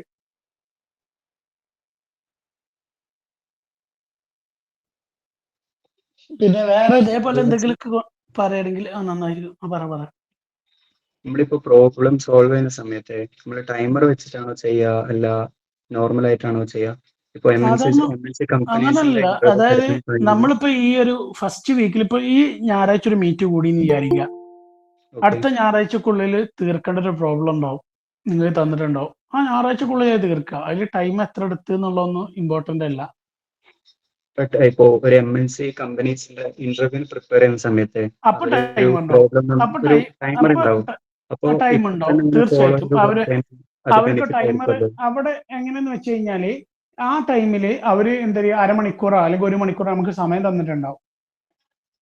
അതിനുള്ള സോൾവ് ചെയ്തെടുക്കണം. ഇവിടെ നമുക്കതില്ല. ഇവിടെ നമ്മൾ എന്ത് ചെയ്യും, ഇങ്ങനെ ചെയ്ത് പോകും. പിന്നെ ഹാക്കത്തോൺസ് ആയിരിക്കും ഗ്രൂപ്പിൽ ഉണ്ടാവുക. മാസത്തിലൊരിക്കൽ ഒരു ഹാക്കത്തോൺ എന്തായാലും നമ്മൾ സംഘടിപ്പിക്കും.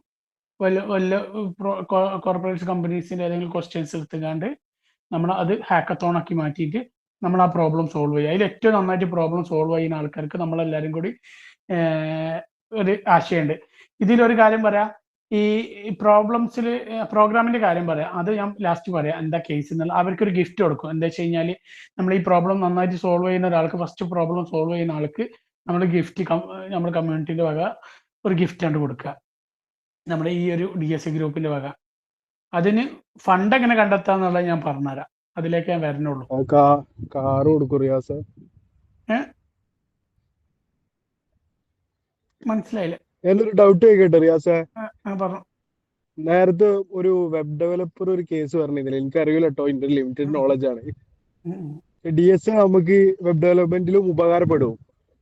വെബ് ഡെവലപ്മെന്റ് ഏറ്റവും കൂടുതൽ DSA അതെ ഒരുപാട് ഉപയോഗപ്പെടുന്ന ആ ഏരിയയാണ്. അത് ഏരിയ എന്ന് പറഞ്ഞാല് as A back end developer ആ ഒരു പെർസ്പെക്റ്റീവിൽ നോക്കണോ?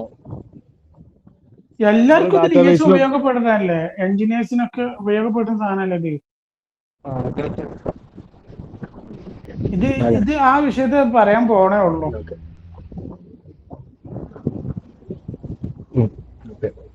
ഓക്കെ, വേറെ എന്തെങ്കിലും ഉണ്ടോ സജഷൻസ്? ഇങ്ങനെ ചെയ്താൽ നന്നായിരിക്കും. പിന്നെ DSA പഠിച്ച ആൾക്കാർക്ക് എന്തെങ്കിലുമൊക്കെ അഭിപ്രായങ്ങളോ എന്തെങ്കിലുമൊക്കെ ഉണ്ടെന്നുണ്ടെങ്കിൽ പറയാട്ടോ. ഞാനൊരു ലിങ്ക് ഷെയർ ചെയ്തിട്ടുണ്ട്. നമ്മളെല്ലാവരും DSA ഒന്നിച്ച് പ്രിപ്പയർ ചെയ്യുന്നത്. അപ്പൊ കോമൺ ആയിട്ട് നമുക്ക് ഒരു ലാംഗ്വേജ് വെച്ച് കഴിഞ്ഞാല് ജാവയോ മറ്റോ വെച്ച് കഴിഞ്ഞാൽ കുറച്ചും കൂടി നന്നായിരിക്കില്ല. അത് മണ്ടത്തരാണ്. അത് പ്യൂർലി 100% മണ്ടത്തരായിരിക്കും. എന്താ കാര്യം എന്നറിയോ? നമ്മൾ പഠിക്കണ ലാംഗ്വേജ് കുറച്ചും കൂടി നമുക്ക് നന്നായിട്ട്, എന്താ വെച്ചാൽ മലയാളത്തിൽ പറയുകയാണെങ്കിൽ ഇപ്പൊ ഞാൻ ഇപ്പൊ ഇംഗ്ലീഷ് പറയുന്നതും മലയാളത്തിൽ പറയുന്നതും നമ്മൾ വ്യത്യാസം ഉണ്ടല്ലോ. അപ്പൊ അതുകൊണ്ട് അതാണ് ഉദ്ദേശം. എന്താ വെച്ചാൽ നമുക്ക് അറിയണ ലാംഗ്വേജിൽ DSA എന്ന് പറഞ്ഞൊരു കോൺസെപ്റ്റ് ആണ്. ഇപ്പൊ എന്താ പറയാ, ഈ കോഴിക്കോട് നിന്ന് തിരുവനന്തപുരം എങ്ങനെ പോകണം എന്നുള്ളത് എല്ലാവർക്കും ഒരു നോളജ് ഉണ്ടാവും. പക്ഷെ അത് ഏത് ഭാഷയിലാണെങ്കിലും പറഞ്ഞെടുത്താലും നമുക്ക് അത് പോവാനുള്ള വഴിയുടെ ഒരു ട്രിക്ക് നമുക്ക് അറിയാലോ. ഇല്ലല്ല, കാരണം എന്താ അറിയോ, ഈ ജാവാ സ്ക്രിപ്റ്റിലാകുമ്പോ നമുക്ക് ജാവാസ്ക്രിപ്റ്റ് പോലത്തെ ലാംഗ്വേജ് ഒരുപാട് ഇൻബിൽറ്റ് ലൈബ്രറീസ് ഉണ്ടാവും. അപ്പൊ അത് ലൈബ്രറീസിന്റെ നമുക്ക് പരിപാടി ഇവിടെ ഇല്ലല്ലോ. ഇവിടെ ഏറ്റവും കോർ സാധനങ്ങൾ ഉപയോഗിക്കാൻ പറ്റുള്ളൂ. ലൈബ്രറീസ് എന്നുള്ള കോൺസെപ്റ്റ് ഇവിടെ ഇല്ല.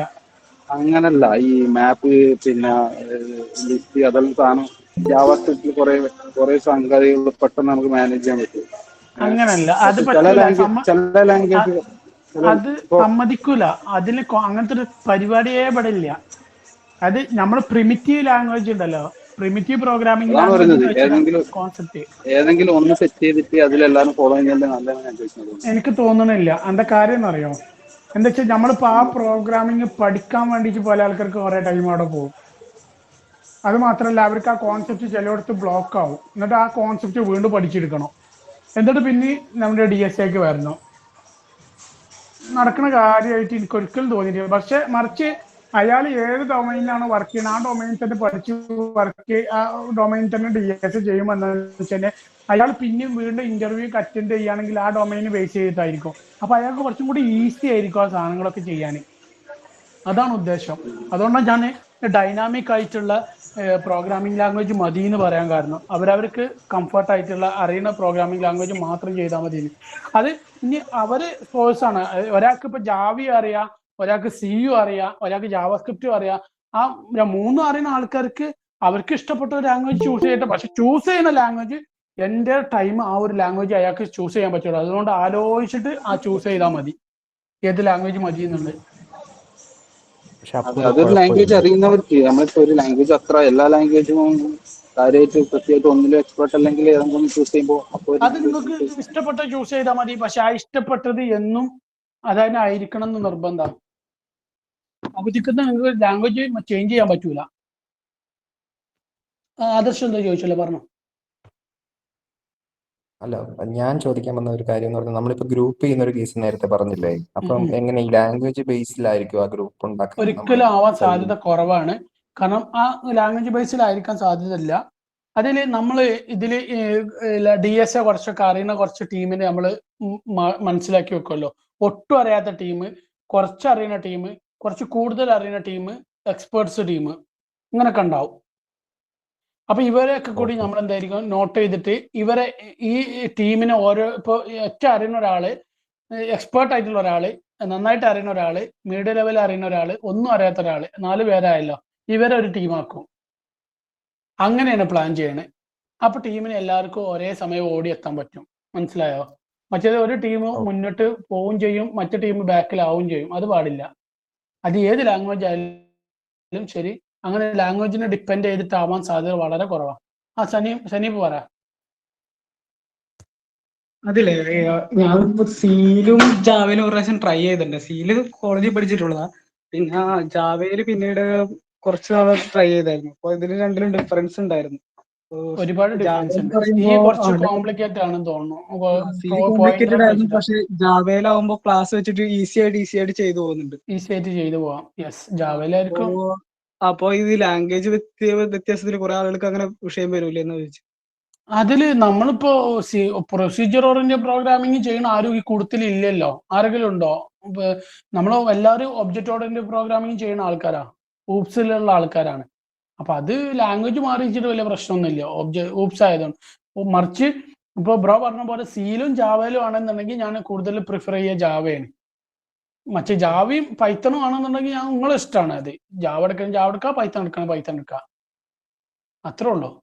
ഫങ്ഷണൽ ഓറിയന്റഡോ അല്ലെങ്കിൽ പ്രൊസീജിയർ ഓറിയന്റഡോ ആയിട്ടുള്ള ഏത് ലാംഗ്വേജും ചെയ്യുന്ന ആൾക്കാരും, പിന്നെ ഒബ്ജക്റ്റ് ഓറിയന്റഡോ ഫങ്ഷണൽ ഓറിയന്റഡോ പ്രോഗ്രാമിംഗ്, പ്രൊസീജിയർ ഓറിയന്റഡ് പ്രോഗ്രാമിംഗ് ആണെങ്കിൽ ഞാൻ കൂടുതൽ പ്രിഫർ ചെയ്യുന്നില്ല. സി ഞാൻ കൂടുതൽ പ്രിഫർ ചെയ്യുന്നില്ല. കുറച്ച് കോംപ്ലിക്കേറ്റ് ആണത്. അത് ഫ്യൂച്ചറിൽ നമുക്ക് പഠിച്ചെടുക്കാവുന്നേ ഉള്ളൂ. ഇപ്പോൾ ഞാൻ ഒബ്ജക്റ്റ് ഓറിയന്റഡ് പ്രോഗ്രാമിങ്ങിന് ബേസ് ആയിട്ടുള്ള കോൺസെപ്റ്റിലേക്ക് മുന്നോട്ട് പോകുന്നത് നല്ലതെന്നാണ് എൻ്റെ ഒരു അഭിപ്രായം. ക്ലിയർ അല്ലേ? ഓക്കെ, അപ്പൊ ഏത് ഒബ്ജക്റ്റ് ഓറിയന്റഡ് പ്രോഗ്രാമിംഗ് ലാംഗ്വേജും ചൂസ് ചെയ്യാലോ? അത് നിങ്ങളെ ഇഷ്ടമാണ്. നിങ്ങൾക്ക് ഏതാണ് കംഫർട്ട് അത് എടുക്കാം.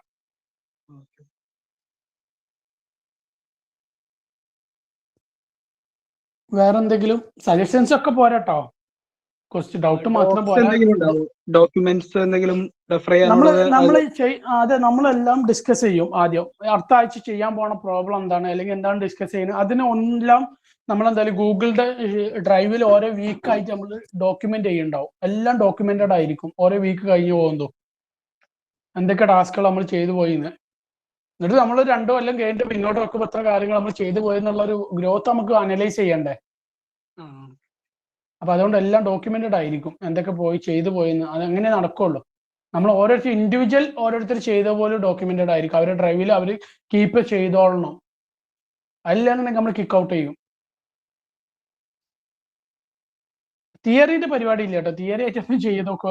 നിങ്ങൾ ചെയ്ത പ്രോബ്ലംസ് ക്വസ്റ്റ്യൻസ് എന്താണോ ആ ചെയ്തതിന് ഒരു സിമ്പിൾ സൊല്യൂഷൻ നിങ്ങൾ കണ്ടെത്തിയിട്ടുണ്ടാവും. അത് ചെറിയ 2 വേർഡിൽ എഴുതുക. ദെൻ ആ ഗിറ്റബിന്റെ റെപ്പോസിറ്ററി കോഡ് എവിടെയാണോ സേവ് ചെയ്ത് ആ സേവ് ചെയ്തതിന്റെ ലിങ്ക്, അത്രേ ഉള്ളൂ. ഒരു കോൾ വരുന്നുണ്ട്.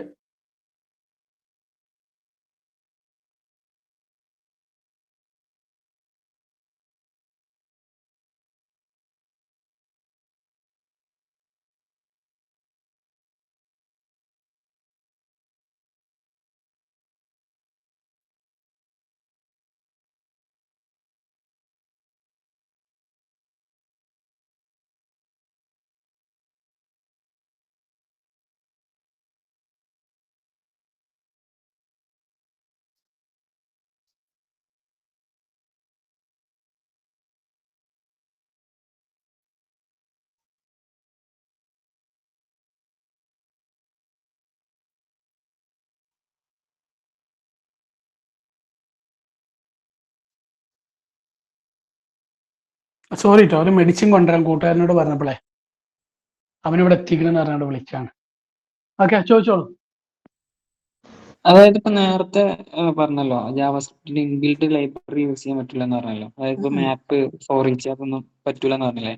അപ്പൊ നമ്മൾ അതെങ്ങനെ ഫോർ ലൂപ്പ് വെച്ചിട്ടാണോ സെറ്റ് ചെയ്യുക? അപ്പൊ മാപ്പിംഗ് അത് നമ്മൾ DSA എന്ന് പറഞ്ഞു കഴിഞ്ഞാൽ എന്തിനാണ്? DSA നമ്മൾ ബേസിക്സ് ആയിട്ടുള്ള കോൺസെപ്റ്റ് ആണ്. DSA നമ്മൾ വേരിയബിൾസ് അതുപോലെ തന്നെ ഒബ്ജക്റ്റ് വെച്ചിട്ട് എന്തിനാണ് DSA ഉപയോഗിക്കുന്നത് എന്നുള്ളത് നിങ്ങൾക്ക് മനസ്സിലാവാത്തതുകൊണ്ടാണ് നിങ്ങൾ ഈ ഒരു കാര്യം പറയണത്. DSA എന്താണ് എക്സാക്ട് മനസ്സിലാക്കി കഴിഞ്ഞാൽ പല ആൾക്കാരും ഈ ക്വസ്റ്റ്യൻസ് ചോദിക്കൂല. നമ്മൾ മെയിനായിട്ട് DSA ഉപയോഗിക്കുന്നത് എന്തിനാണ്? എക്സാക്ട് പ്രോബ്ലം സോൾവ് ചെയ്യാനാണ്. ഡീപ്പ് ലെവലിൽ പ്രോബ്ലം സോൾവ് ചെയ്യാനാണ്. അവിടെ നമ്മൾ എളുപ്പപ്പണി എടുക്കൂല. അവിടെ നമ്മൾ ഏറ്റവും കോർ ലെവൽ സാധനങ്ങൾ ഉപയോഗിച്ചിട്ട് നമ്മൾ ആ പ്രോബ്ലം എങ്ങനെ സോൾവ് ചെയ്യും എന്നുള്ളതാണ്. അവിടെ നമ്മൾ സ്കില്ലാണ് ഇമ്പ്രൂവ് ആവണത്. ഈ ചെയ്ത ആൾക്കാർ തന്നെയാണ് ഈ മാപ്പും പിന്നെ ലൂപ്പും കാര്യങ്ങളൊക്കെ ഈ ഒരു കോൺസെപ്റ്റ് വെച്ചിട്ട് ബിൽഡ് ചെയ്ത ആൾക്കാരാ DSA. ഇനി വേറെ എന്തെങ്കിലും ഉണ്ടോ? DSAന്റെ കോൺസെപ്റ്റിലേക്ക് വരാം. അതുകൊണ്ട് ആ DSA പറ.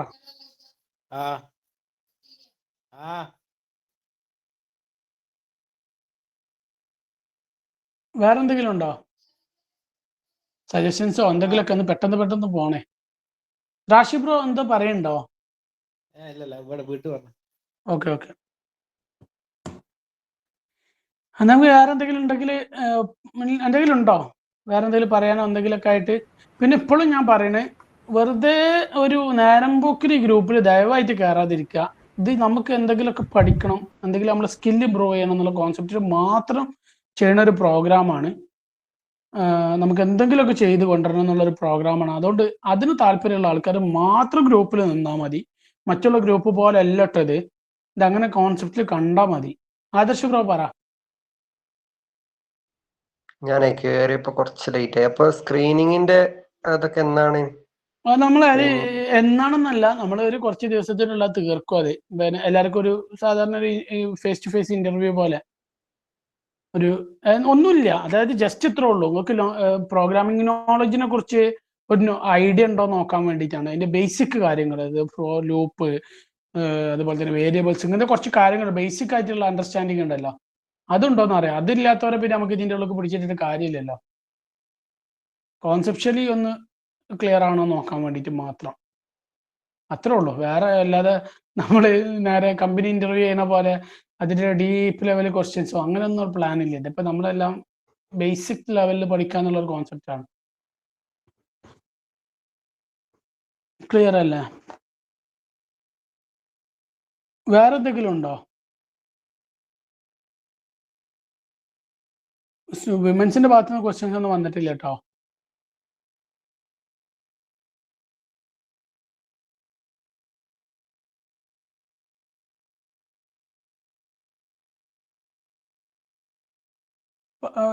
ചോദിക്കാനുള്ളത് ചോദിക്കട്ടെ, ഞാൻ വെച്ചിരിക്കണില്ല, കാരണം ടൈമില്ല നമുക്ക്. പ്രണവ് ഒരു കമന്റ് ഇട്ടിട്ടുണ്ട്, ആൽഗോ മാപ്പ്. അത് ഇതേപോലത്തെ പ്രോബ്ലം സോൾവിങ്ങിന്റെ ഇതല്ലേ? ഞാനിപ്പോഴാണ് കണ്ട് നമ്മുടെ കമന്റ് ബോക്സിൽ. അപ്പൊ വേറെ ഒന്നുമില്ലല്ലോ. പിന്നെ എന്തെങ്കിലും ക്വസ്റ്റ്യൻസ് ഉണ്ടെങ്കിൽ ചോദിക്കട്ടെ, ആരും മിണ്ടാതിരി. ഇതിൽ ഒന്നാമത്തെ കാര്യം പറയാണ്, ഇതിൽ ഒരു അത് പറയാൻ വിട്ടുപോയി, റെസ്പോൺസ് ഇല്ലാത്ത അല്ലെങ്കിൽ എന്തെങ്കിലും ക്വസ്റ്റ്യൻസ് ചോദിക്കാൻ കഴിയാത്ത ആൾക്കാർ അല്ലെങ്കിൽ അതിനുള്ള മറുപടി തരാത്ത ആൾക്കാർ കിക്ക് ഔട്ട് ചെയ്യും കേട്ടോ. കാരണം അങ്ങനത്തെ ഒരു പ്രോഗ്രാമാണ്. നമ്മളെ സ്കില്ല്, നമ്മുടെ കമ്മ്യൂണിക്കേഷൻ സ്കില്ല്, അതുപോലെ തന്നെ പ്രോബ്ലം സോൾവിങ് സ്കില്ല്, ഇതൊക്കെയാണ് അതിന്റെ മെയിൻ എയിം. ഈ നമ്മുടെ കമ്മ്യൂണിറ്റിയിൽ ഈ ഒരു DSA ചാലഞ്ചിൽ നമ്മൾ ചെയ്യണേ കമ്മ്യൂണിക്കേഷൻ സ്കില്ലും DSA സ്കില്ലും അല്ലെങ്കിൽ പ്രോബ്ലം സോൾവിങ് സ്കില്ലും ആണ്, മസ്റ്റാണ്. കമ്മ്യൂണിക്കേഷൻ എന്ന് വെച്ചാൽ വോക്കൽ കമ്മ്യൂണിക്കേഷൻ അടക്കം. ഇപ്പൊ തെറ്റുകളുണ്ടാവും, അതൊക്കെ സ്വാഭാവികമാണ്. ഇവിടെ എല്ലാവരും അറിഞ്ഞിട്ടൊന്നുമല്ല. ആ ഒരു ഫിയർ എടുത്ത് കളയുക, അതിന് താല്പര്യമുള്ളവർ നിൽക്കുക എന്നുള്ളത് മാത്രമാണ്. അങ്ങനത്തെ കുറച്ച് കോൺസെപ്റ്റിൽ കൂടിയാണ് ഇത് കൊണ്ടുവന്നിട്ടുള്ളത്. അതുകൊണ്ടാണ് ഞാൻ പറഞ്ഞത്, ഇതിന്റെ ഫൗണ്ടർ പ്രത്യേകിച്ച് വിമൻസിന്റെ ഭാഗത്തുനിന്ന് ഒരാൾ വരുന്നെന്ന് പറയാൻ കാരണം ഇതിന്റെ ഒരു ഫിയർ എടുത്ത് ഒഴിവാക്കാൻ വേണ്ടിയിട്ടാണ്. സ്റ്റേജ് ഫിയർ പോലെ ഒരു കേസാണല്ലോ. ഇനി നമുക്ക് DSന്റെ വേറെ ആർക്കെങ്കിലും ഇത് ചോദിക്കാണ്ടോ? ഇല്ല. ഓക്കെ, എന്നാ നമുക്ക് DSന്റെ ഉപയോഗത്തിലേക്ക് കടക്കല്ലേ.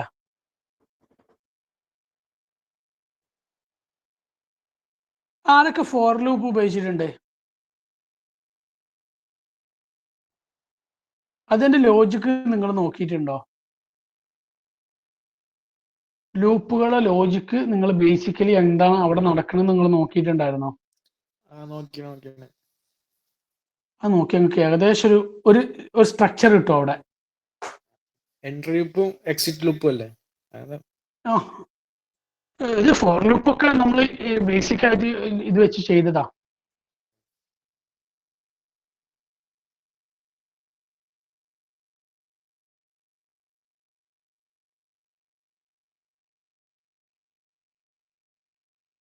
പിന്നെ മറ്റൊരു ഉപയോഗം എന്താന്ന് വെച്ച് കഴിഞ്ഞാല്, ഇത് ലൂപ്സ് നമ്മളെ ജോലികൾ എളുപ്പമാക്കാൻ, നമ്മൾ കോഡിങ്ങിന്റെ ജോലികളുണ്ടല്ലോ. ഇപ്പൊ ഞാൻ പറഞ്ഞില്ല, നമ്മൾ കോംപ്ലിക്കേറ്റ് ആയിട്ട് പിന്നെ ഒരു 10 ലക്ഷം ലൈൻ എഴുതേണ്ട കോഡ് ഉണ്ടാവും.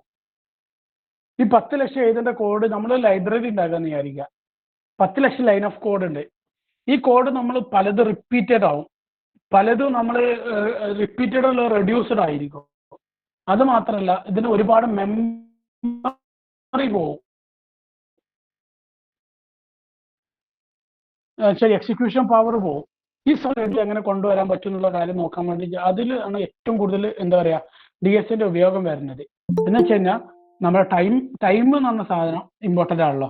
വെച്ചാൽ ടൈം നമ്മുടെ സിസ്റ്റത്തിന്റെ കപ്പാസിറ്റി, മെമ്മറി യൂട്ടിലൈസേഷൻ ഇമ്പോർട്ടൻ്റ് ആണ്. വെച്ചാൽ നമ്മുടെ സിസ്റ്റത്തിന് ഒരു റാമിനൊരു കപ്പാസിറ്റി ഉണ്ട്. ആ കപ്പാസിറ്റിക്ക് അപ്പുറം നമുക്ക് കിട്ടില്ലല്ലോ.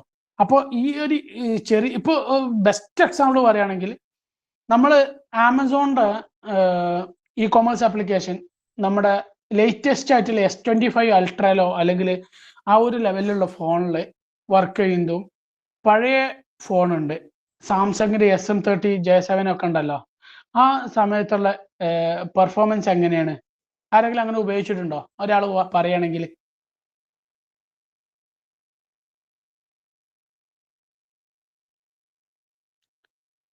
ഹലോ, കേൾക്കാവോ?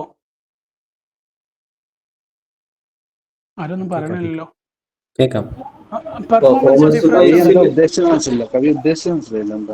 അതായത് നമ്മൾ ആമസോണിന്റെ ആപ്ലിക്കേഷന് അത് പഴയ ആൻഡ്രോയിഡ് 9 അല്ലെങ്കിൽ 8 വർക്ക് ചെയ്യുന്നതും, ആമസോണിന്റെ പിന്നെ ആപ്പ് ലേറ്റസ്റ്റ് ആയിട്ടുള്ള ആൻഡ്രോയിഡ് 13+ അല്ലെങ്കിൽ അതിന് മുകളിലേക്കുള്ള വർക്ക് ചെയ്യുന്നതും വ്യത്യാസങ്ങൾ മനസ്സിലാക്കിയിട്ടുണ്ടോ?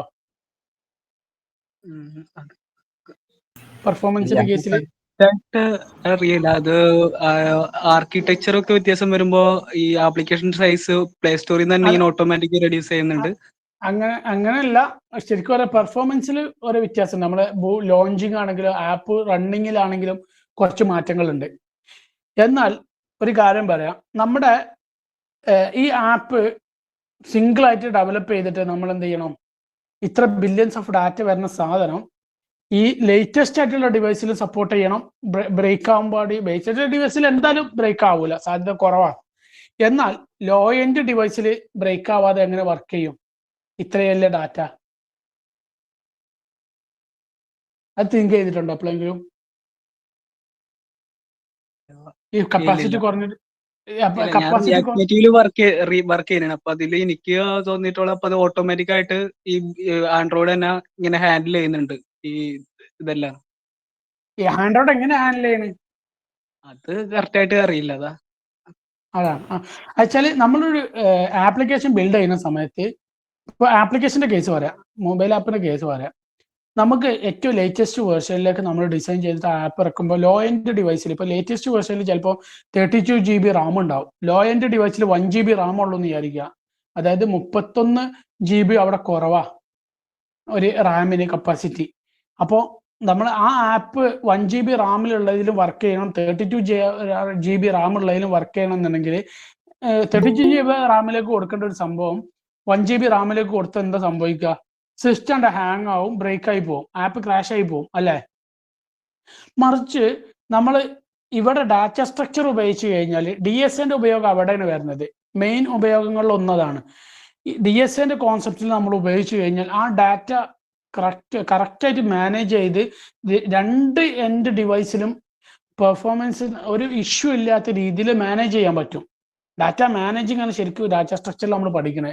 ഏറ്റവും പെർഫോമൻസ് ലോ മെമ്മറിയിൽ ഹൈ പെർഫോമൻസിൽ നമുക്ക് എങ്ങനെ ചെയ്യാൻ പറ്റും, അങ്ങനെ നമ്മൾ ആ ഡാറ്റേനെ പ്രോസസ്സ് ചെയ്യാൻ പറ്റും, അല്ലെങ്കിൽ നമ്മൾ ആ പ്രോബ്ലം സോൾവ് ചെയ്യാൻ പറ്റും.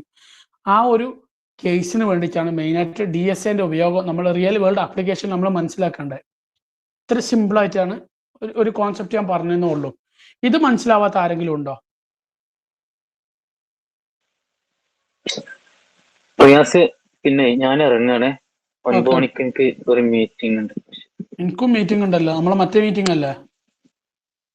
അതല്ല, വേറെ മീറ്റിംഗ് ഷെഡ്യൂൾ ആയിരുന്നു ഓഫീസിൽ. ആയിക്കോട്ടെ, കുഴപ്പമില്ല, നടക്കട്ടെ. ഇത് കഴിഞ്ഞിട്ട് എനിക്കൊന്ന് വിളിക്കണേ. ഓക്കെ. നമ്മൾ ഇന്നലത്തെ മീറ്റിങ്ങിന്റെ കുറച്ച് കാര്യങ്ങൾ അറിയാണ്ട്. അപ്പൊ ഇതാണ് നമ്മൾ ബേസിക്കലി ഒരു സിമ്പിൾ കോൺസെപ്റ്റ്. നമ്മൾ ഹൈ എൻഡ് ഡിവൈസിലും ലോ എൻഡ് ഡിവൈസിലും ആപ്പ് ബ്രേക്ക് ചെയ്യാതെ വർക്ക് ചെയ്യണം. അപ്പൊ അവിടെ ഡാറ്റ സ്ട്രക്ചറിന്റെ ഉപയോഗമുണ്ട്. ഇതാണ് ബേസിക് ഒരു നോളജ് അല്ലെങ്കിൽ ഒരു അണ്ടർസ്റ്റാൻഡിങ്. ഇനി ഇത് ഞാനൊരു സാമ്പിൾ പറഞ്ഞെന്നുള്ളൂ, ഒരുപാട് കാര്യങ്ങൾ വേറെ ഉണ്ട് കേട്ടോ. ഇനി നമ്മൾ CPU പെർഫോമൻസ് എടുക്കുക. നമ്മൾ ഒരു പ്രോബ്ലം വൾഗറായിട്ട് കോഡ് എഴുതി, അല്ലെങ്കിൽ ഒരു പല രീതിയിലും കോഡ് എഴുതി, പക്ഷെ ഒരു ഡാറ്റ സ്ട്രക്ചർ ഉപയോഗിച്ച് ഒരു കോഡ് എഴുതി എന്ന് വെച്ച് കഴിഞ്ഞാൽ നമ്മൾ ഒരുപാട് ലൈൻസ് ഓഫ് കോഡ് വെച്ചിട്ടായിരിക്കും നമ്മൾ ആ പ്രോബ്ലം എഴുതിയിട്ടുണ്ടാവുക. ചില സമയങ്ങളിൽ നമ്മൾ മെമ്മറി കുറവാണെന്ന് വിചാരിക്കുക. മെമ്മറി കുറവാണെങ്കിൽ നമുക്ക് എന്തായിരിക്കും, മെമ്മറി കുറച്ചിട്ട് ആ പ്രോബ്ലം വർക്ക് ചെയ്യുന്ന രീതിയിൽ, പ്രോബ്ലം സോൾവ് ചെയ്യുന്ന രീതിയിൽ നമുക്ക് കോഡ് ചെയ്ത് തരും. ചില സ്ഥലത്ത് നമുക്ക് കുറേ മെമ്മറി ഉണ്ടാവും, നമുക്ക് സമയം ഉണ്ടാവില്ല. അപ്പൊ നമ്മൾ എന്തായിരിക്കും, മെമ്മറി യൂട്ടിലൈസ് ചെയ്തിട്ട് നമ്മൾ സമയം കുറക്കാനുള്ള പ്രോബ്ലം എങ്ങനെ സോൾവ് ചെയ്യാൻ പറ്റും എന്നുള്ള എഴുതേണ്ടി വരും. ഇപ്പൊ ഫോർ എക്സാമ്പിൾ പറയുകയാണെങ്കിൽ, നമുക്ക് നല്ല ഹൈ സ്പീഡ് ട്രെയിൻ ഉണ്ട്, പക്ഷെ അവിടെ നമ്മൾ ഹൈ സ്പീഡ് ട്രെയിൻ ഉപയോഗിക്കുന്ന സമയം കുറക്കാൻ വേണ്ടിയിട്ടാ. പക്ഷെ ആ സ്പീഡ് ട്രെയിനിൽ സ്ഥലമില്ല വിചാരിക്കുക. അപ്പൊ നമ്മൾ എന്ത് ചെയ്യും, കുറച്ച് ആൾക്കാരെ എടുത്തിട്ട് നമ്മൾ എന്തെയ്ക്കും, സ്പീഡ് കൂട്ടാൻ നോക്കും. അത് കുറച്ച് എസെൻഷ്യൽ ഡാറ്റ അല്ലെങ്കിൽ എസെൻഷ്യൽ ആയിട്ടുള്ള രീതിയിലുള്ള കാര്യങ്ങൾ ചെയ്തുകൊണ്ട് ആ ട്രെയിന് പെട്ടെന്ന് എത്തുന്ന രീതിയിൽ അത് ഡെസ്റ്റിനേഷനിലേക്ക് പാസ് ചെയ്യും. പക്ഷെ നമുക്കിവിടെ വലിയൊരു ട്രെയിൻ ഉണ്ട്, ഒരുപാട് ആൾക്കാരൊക്കെ ഉള്ളൂ, പക്ഷെ സ്പീഡ് വളരെ കുറവാണ്. പക്ഷെ നമുക്ക് ആൾക്കാർ കൂടുതൽ കൊണ്ടുപോകണം. ആ ഒരു കേസിൽ നമ്മൾ എന്തായിരിക്കും, അവിടെ സ്പേസിന് കോംപ്ലക്സിറ്റി നമ്മൾ നോക്കും. അങ്ങനത്തെ ആ ഒരു കോൺസെപ്റ്റാണ് നമ്മൾ ഈ പ്രോബ്ലംസിന്റെ അല്ലെങ്കിൽ CPU എക്സിക്യൂഷനെ ബേസ് ചെയ്ത് തിങ്ക് ചെയ്യുക. നമുക്ക് പെട്ടെന്ന് റെസ്പോൺസ് കിട്ടണം. ഇതിന് ഏറ്റവും ബെറ്റർ പെർഫോമൻസ് നമ്മൾ ആ പല യൂട്ടിലൈസേഷന്റെ സിറ്റുവേഷനാണ് നമ്മൾ നോക്കുക. ആ സിറ്റുവേഷനെ ബേസ് ചെയ്തിട്ടാണ് നമ്മൾ എന്ത് ചെയ്യുക, ഏത് പ്രോബ്ലം എങ്ങനെ ചെയ്യണം എന്നുള്ളതൊക്കെ തീരുമാനിക്കുന്നത്. കോൺസെപ്ച്വലി ഇത്രേ ഉള്ളൂ. നമുക്ക് ഏറ്റവും ബെസ്റ്റ് മെത്തേഡ് എന്താണോ, നമുക്ക് ബെസ്റ്റ് റിസൾട്ട് എന്താണോ, നമ്മുടെ ഫിനാൻഷ്യൽ അക്കൗണ്ടബിൾ ആണല്ലോ എല്ലാം. ഫിനാൻഷ്യൽ ലോസ് കുറച്ചുകൊണ്ട് അല്ലെങ്കിൽ ടൈം ലോസ് കുറച്ചുകൊണ്ട് നമുക്ക് എങ്ങനെ ഏറ്റവും പെർഫെക്റ്റ് ആയിട്ട് നമ്മൾ ആ പ്രോബ്ലം സോൾവ് ചെയ്യാൻ പറ്റും എന്നുള്ള കാര്യം ചെയ്യാൻ വേണ്ടിയിട്ടാണ് ശരിക്കും പറയുകയാണെങ്കിൽ DSA ഉപയോഗിക്കേണ്ട, ഡാറ്റ സ്ട്രക്ചർ ആൻഡ് അൽഗോരിതം ഉപയോഗിക്കുന്നത്. ഇത്രയാണ് അതിൻ്റെ ഒരു ബേസിക് കോൺസെപ്റ്റ്. ഇതിൽ എന്തെങ്കിലും ഡൗട്ട് ഉണ്ടോ നിങ്ങൾക്ക് ബേസിക് കോൺസെപ്റ്റിനെ കുറിച്ചിട്ട്? ആർക്കെങ്കിലും ഉണ്ടെങ്കിൽ ഹാൻഡ് റൈസ് ചെയ്യാൻ ചോദിച്ചോളൂ കേട്ടോ. എനിക്കറിയുന്ന കാര്യം ഞാൻ പറഞ്ഞുതരാം, അല്ലെങ്കിൽ നമ്മൾ റിസർച്ച് ചെയ്ത് പഠിക്കും. ഉണ്ടോ?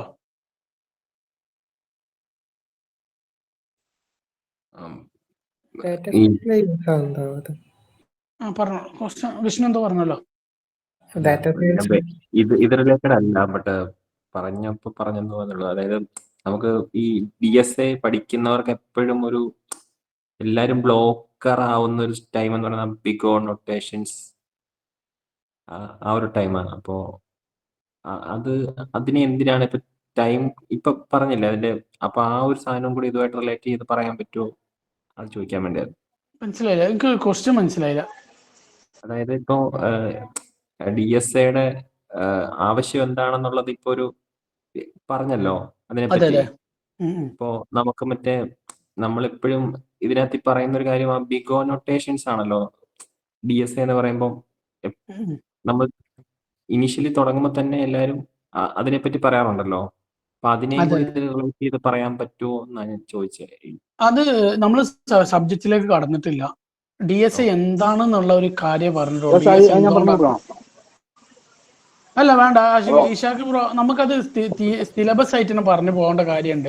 ഇപ്പൊ ഇവിടെ അത് പറയുന്നതിൽ ഒരു കാര്യമില്ല എന്ന് തോന്നുന്നത്. എന്തായാലും ഇവരൊക്കെ അതിലുണ്ടാവുമല്ലോ. ഇത് നമുക്ക് തീരൂല, നമുക്ക് ബിഗൊക്കെ പറയാൻ നിന്ന് കഴിഞ്ഞാൽ തീരൂല. അതെന്ന് വെച്ചാൽ നമുക്ക് എന്തായാലും ഇത് പഠിക്കേണ്ട കാര്യമാണ്. നമ്മളിതൊരു സാധാരണ ഒരു ഈവന്റ് പോലെ അല്ലെങ്കിൽ നമ്മൾ സാധാരണ ടെക് കമ്മ്യൂണിറ്റി മീറ്റപ്പ് നടത്തുന്ന മാതിരി അല്ലല്ലോ നമ്മളിത് നടത്തുന്നത്. ഇത് സ്റ്റാർട്ടിങ് അല്ല. നമുക്ക് എന്തായാലും ബിഗൊക്കെ പഠിച്ച് എല്ലാ പ്രോബ്ലം സോൾവിങ് അനാലിസിസും അതേപോലെ ടൈം കോംപ്ലക്സിറ്റി, സ്പേസ് കോംപ്ലക്സിറ്റി എന്താണ് എല്ലാം മനസ്സിലാക്കി 1 മാസത്തെ ടൈം ഉണ്ട് നമുക്കിതിന്. ഇത് പഠിച്ച് 4 വീക്ക് അത് പഠിച്ചിട്ട് മാത്രമേ നമ്മൾ പ്രോബ്ലത്തിലേക്ക് കടക്കണുള്ളൂ. അപ്പൊ എക്സാക്റ്റ് എല്ലാം മനസ്സിലാവും. അതല്ലേ നല്ലേ ഇഷാഖ് ബ്രോ? ഓക്കെ, വേറെ ഓവർവ്യൂ ചോദിച്ചപ്പോ ഞാൻ അങ്ങനെ പറഞ്ഞു. അത് നമുക്ക് അഡീഷണൽ നിങ്ങൾ എന്തെങ്കിലും പേഴ്സണലി മെസ്സേജ് അയച്ചുകൊണ്ട് നിങ്ങൾ ഡിസ്കസ് ചെയ്യണമെങ്കിൽ ചെയ്തോളൂ. ഇപ്പോ ഈ ഒരു ടൈം നമുക്ക് അതിനല്ലാത്തതുകൊണ്ടുള്ള ഒരു ഇഷ്യൂ ഉണ്ടല്ലോ, ടൈമിന്റെ ഒരു ബുദ്ധിമുട്ട്. പിന്നെ DSAയുടെ ആപ്ലിക്കേഷനിൽ ഈ എംബഡഡ് എഞ്ചിനീയേഴ്സ് ഫോക്കസ് ചെയ്യുന്നവർക്കൊക്കെ ബെറ്റർ ആണ് DSA. പിന്നെ എംബഡഡ് കോഡിങ്ങിലൊക്കെ ഇത് കറക്റ്റ്, അതായത് മൈക്രോ പ്രൊസസർ ആണല്ലോ യൂസ് ചെയ്യുന്നത്. മൈക്രോ പ്രൊസസറിൽ അവർക്ക് കുറച്ച് റാമും കുറച്ച് സ്പെസിഫിക്കേഷൻ ഉണ്ടാവുള്ളൂ. അപ്പൊ അതില് റൺ ചെയ്യാനൊക്കെ ആയിട്ട് വേണ്ടിയിട്ടാണ് DSA കൂടുതലായിട്ടും യൂസ് ചെയ്യുന്നത്. അതെ അതെ തീർച്ചയായിട്ടും അതൊക്കെ തന്നെയാണ് ഇതിന്റെ ഉപയോഗം. കാരണം നമ്മൾ ഏറ്റവും ലോ എൻഡ് ഡിവൈസിന് ഏറ്റവും ഹൈ പെർഫോമൻസ് കൊടുത്ത് ഉള്ള ലെവലിൽ നമ്മൾ ഡിസൈൻ ചെയ്ത് കഴിഞ്ഞാൽ ഹൈ എൻഡ് ഡിവൈസിൽ അതിന്റെ പെർഫോമൻസ് എന്താവും എന്നുള്ളത് തിങ്ക് ചെയ്ത് നോക്കുക. അത് നമ്മൾ വിചാരിക്കുന്നതിന് അപ്പുറത്തെ പെർഫോമൻസ് ആയിരിക്കും. അതിനൊക്കെ വേണ്ടിയിട്ടാണ്. അപ്പൊ അത്രക്കും നമ്മളിപ്പോ ഈ 5G ഒക്കെ ഉപയോഗിക്കണം. എന്താണ് നമ്മളിപ്പോ 4G വന്നു, 5G വന്നു, ഇനിയിപ്പോ 6G വരും. അതിനു മുമ്പ് നമ്മൾ 3G ആയിരുന്നു. അങ്ങനെയൊക്കെ വന്നത് എന്താണ്, ഓരോ പ്രോബ്ലംസ് ബെറ്റർ ആക്കി സോൾവ് ചെയ്ത് കൊണ്ടുവരുന്ന അതേ ഒരു കോൺസെപ്റ്റിന് DSAയിൽ നമ്മൾ ഓരോ പ്രോബ്ലംസ് സോൾവ് ചെയ്യുക, ഇത് ബെറ്റർ ആക്കി കൊണ്ടുവരിക. സൽമാൻ എന്തോ പറഞ്ഞു, പറ. ഹലോ റിയാസ് സർ, ഞാൻ ഒന്ന് ലീവ് ചെയ്തോട്ടെ. എനിക്ക് ഇതിന്റെ ലൈവ് റെക്കോർഡ് ഉണ്ടാവില്ലേ? അത് റെക്കോർഡ് ചെയ്ത് യൂട്യൂബിൽ ഇടാം. കാരണം എല്ലാവർക്കും ഡൗട്ടുകളും കുറെ ആൾക്കാർ ജോയിൻ ചെയ്യാൻ പറ്റാത്തവരൊക്കെ ഉണ്ട്. ഓക്കെ, അല്ല ഇത് സംഭവം ഇത്രേ ഉള്ളൂ. സൽമാൻ പറഞ്ഞ ഈ ഒരു കാര്യമാണ് ഞാൻ ആവശ്യപ്പെടുന്നത്. പങ്കെടുക്കാൻ പറ്റുമോ ഇല്ലേ എന്നുള്ളതല്ല, നമ്മൾ പ്രോപ്പർ റീസൺ അവതരിപ്പിക്കും. ഇപ്പൊ സൽമാൻ ലെഫ്റ്റ് അടിക്കുകയാണ്, ഓക്കെ, നോ പ്രോബ്ലം. കാരണം അവതരിപ്പിച്ചു, ഞാൻ ലെഫ്റ്റ് ആവുകയാണ്, ഇങ്ങനെ ഒരു കേസ് ഉണ്ട്, ഓക്കെ സെറ്റ്. അത് റെസ്പോൺസിബിലിറ്റിന്റെ ഒരു ഭാഗമാട്ടോ. അതിനൊരു ക്ലാപ്പ് കൊടുക്കണം നമ്മൾ. റെസ്പോൺസിബിലിറ്റി എന്ന് പറഞ്ഞു കഴിഞ്ഞാൽ അത് അങ്ങനെയാണ്. നമുക്കിത് താല്പര്യമുള്ള ഒരാൾ ലെഫ്റ്റ് അടിച്ച് പോകണം, പ്രോപ്പർ റീസൺ പറയാം. ഇല്ലെങ്കിൽ നമ്മൾ യൂട്യൂബിൽ അടുത്ത് അപ്ലോഡ് ചെയ്യുമ്പോൾ നമ്മൾ എല്ലാവരും കൂടി നമ്മൾ ഡിസ്കസ് ചെയ്ത് കാണും. ഇനി എന്തെങ്കിലും ഡൗട്ട് ഉണ്ടെങ്കിൽ നമ്മൾ പേഴ്സണലി എല്ലാവരും കണക്ട് ചെയ്യും, ഡിസ്കസ് ചെയ്യുക, ലേൺ ചെയ്യുക, മുന്നോട്ട് പോകാം. ഓക്കെടാ, താങ്ക് യു. ഓക്കെ, നെക്സ്റ്റ് എന്തെങ്കിലും പറയാനുണ്ടോ? അല്ലെങ്കിൽ നമുക്ക് വൈൻഡപ്പ് ചെയ്യാം. ഏകദേശം ഒരു ഓവർവ്യൂ കിട്ടിയെന്ന് വിചാരിക്കണം എല്ലാവർക്കും. ഈ ഡാറ്റ സയൻസിന്റെ യൂസ് ആവുന്നുണ്ടോ? അത് എനിക്ക് വലിയൊരു ഡാറ്റ സയൻസിൽ ഞാൻ കൊടുത്ത എക്സ്പേർട്ട് ഒന്നുമല്ല.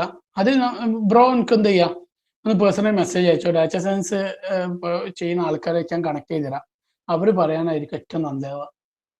ഇനി അങ്ങനെയല്ല, അങ്ങനെ എന്തെങ്കിലും ഇത് വെക്കണമെങ്കിൽ നമുക്ക് ആരെങ്കിലും ഇത് ഡാറ്റ സയൻസ് ആണോ? ഞാൻ ഇപ്പൊ പഠിച്ചോണ്ടിരിക്കുക. ഓഹോ, ശരത്തും ഇത് പറഞ്ഞല്ലോ. അത് അങ്ങനെ ഉണ്ടെങ്കിൽ ഒന്ന് DM മെസ്സേജ് അയക്കണേ വർഗീസ് ബ്രോ. എനിക്കൊന്ന് കണക്ട് ചെയ്ത് തരുമോ? കാരണം ഞാനിപ്പോ ആ കോഴ്സ് എടുക്കണോ വേണ്ടോ എന്നുള്ള രീതിയിൽ നിൽക്കണം.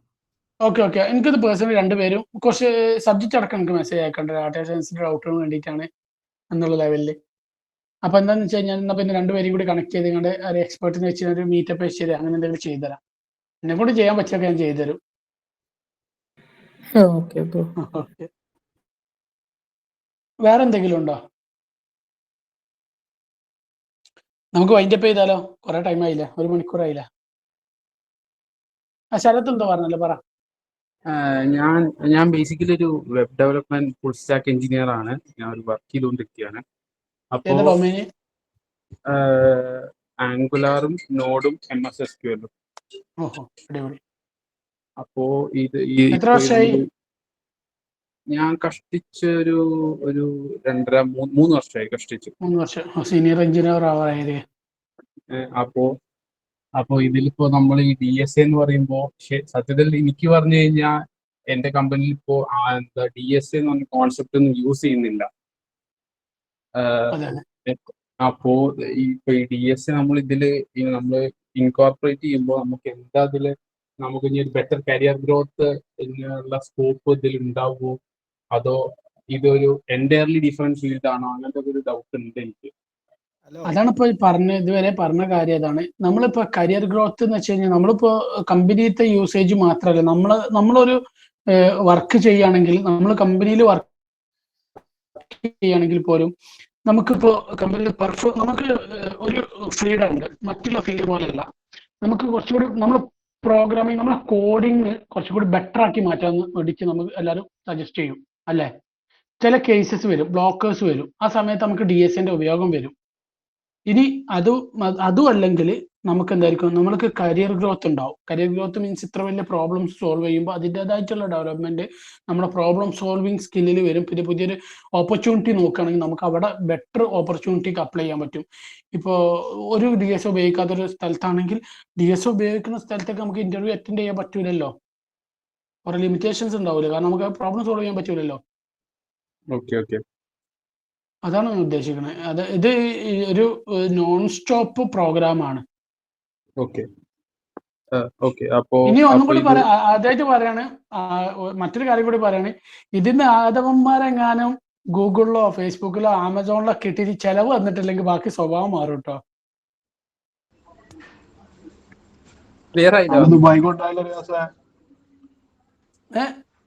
മനസ്സിലായില്ല? നമുക്ക് നോക്കാം. നമുക്ക് സക്സസ് ആവുകയാണെങ്കിൽ എപ്പോഴല്ലേ? അപ്പൊ ഇപ്പൊ ബാംഗ്ലൂർ ആണെങ്കിൽ നമ്മളെ ബാംഗ്ലൂർ കമ്പനീന്റെ അവിടെ പോയി അവൻ എപ്പോഴാ പുറത്തിറങ്ങണെന്നുള്ള പോയി നോക്കി നിൽക്കും നമ്മള്. അതിനും കൂടി ഒന്ന് സഹായിക്കണ്ടിട്ടോ ഈ പഠിക്കുമ്പോ തന്നെ. അത് നമ്മൾ വിചാരിക്കുന്നത് എന്താ വെച്ചാൽ, ഒരു സ്റ്റെപ്പ് കഴിഞ്ഞ് കഴിഞ്ഞാൽ നമ്മളെല്ലാവരും പിന്നെ എല്ലാവരും കൂടി പരസ്പരം ഡിസ്കസ് ചെയ്തിട്ട് നമ്മൾ ഓരോരുത്തരും ഇങ്ങനെ അപ്ലൈ ചെയ്ത് നോക്കും. എന്നിട്ട് അവർ എവിടെയാണ് ഫെയിലിയർ ആയ ക്വസ്റ്റ്യൻ നമ്മൾ സോൾവ് ചെയ്യും എല്ലാവരും കൂടി വീണ്ടും. അങ്ങനെ വീണ്ടും സോൾവ് ചെയ്ത് എല്ലാം പെർഫെക്റ്റ് ആയിട്ടല്ല എല്ലാവരും എത്തണേ. നമ്മളെല്ലാവരും ഇപ്പൊ സോൾവ് ചെയ്യാൻ വേണ്ടിട്ട് ആരും അങ്ങനെ നിൽക്കും തോന്നുന്നു. എല്ലാവരും അതാണ് ഞാൻ ആദ്യം പറഞ്ഞത്. ChatGPT കൊടുത്തു കഴിഞ്ഞാൽ നമുക്ക് അറിയാം ആ ChatGPT വഴി കിട്ടിയ സാധനമാണെന്നുള്ളത്. അവിടെ കൊടുത്തു കഴിഞ്ഞാൽ എന്താ സംഭവം എന്ന് വെച്ച് കഴിഞ്ഞാൽ നമ്മളെ ഗ്രൂപ്പിന് സ്പോട്ടിൽ കിക്ക് ഔട്ട് ആണ്. നമുക്ക് ആ പരിപാടി ഇവിടെ വേണ്ട. AI ടൂൾ എന്നുള്ള കോൺസെപ്റ്റ് ഇതിലില്ല. എക്സ്ക്യൂസ് ഇല്ലാത്തൊരു കാര്യമാണ് AI ടൂൾ ഉപയോഗിക്കുക എന്ന് പറഞ്ഞാൽ. AI ടൂൾ ഉപയോഗിക്കുന്നവർക്കുള്ള പറഞ്ഞതല്ല ഈ കമ്മ്യൂണിറ്റി. നമ്മൾ AI ടൂൾ ഉപയോഗിക്കാൻ വേണ്ടിയിട്ടല്ലേ, ഞാൻ അഡ്വാൻസ് ആയിട്ട് പറയും, ഞാനടക്കം AI ടൂൾ ഉപയോഗിക്കാൻ വേണ്ടിയിട്ടല്ല നമ്മൾ DSA സ്റ്റാർട്ട് ചെയ്യണേ.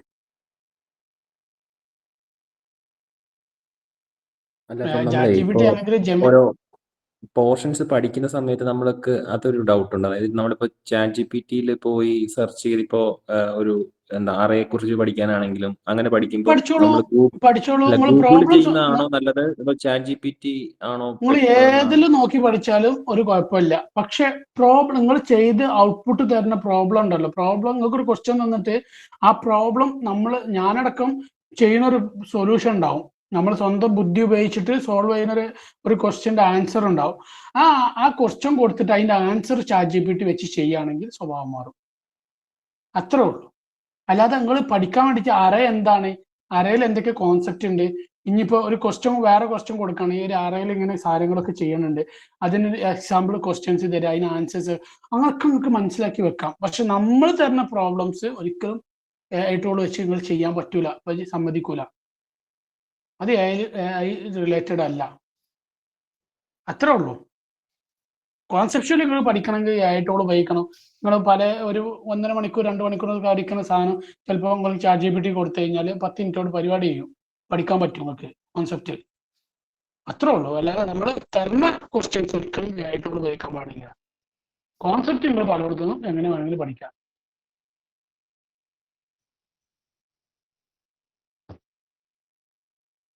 ക്ലിയർ അല്ല? ആ പ്രോബ്ലം നിങ്ങൾ സെൽഫായിട്ടാണ് നിങ്ങളെ ബുദ്ധി ഉപയോഗിച്ചിട്ടായിരിക്കണം നിങ്ങൾ സോൾവ് ചെയ്തിട്ടുണ്ടാവേണ്ടത്. അത് ലൈവ് കോഡിങ് സെഷനും ഉണ്ടാവും കേട്ടോ. ഒന്നുകൂടി പറയാം, ChatGPT എഴുതി നിങ്ങൾ ചെയ്ത് വെച്ചോളൂ.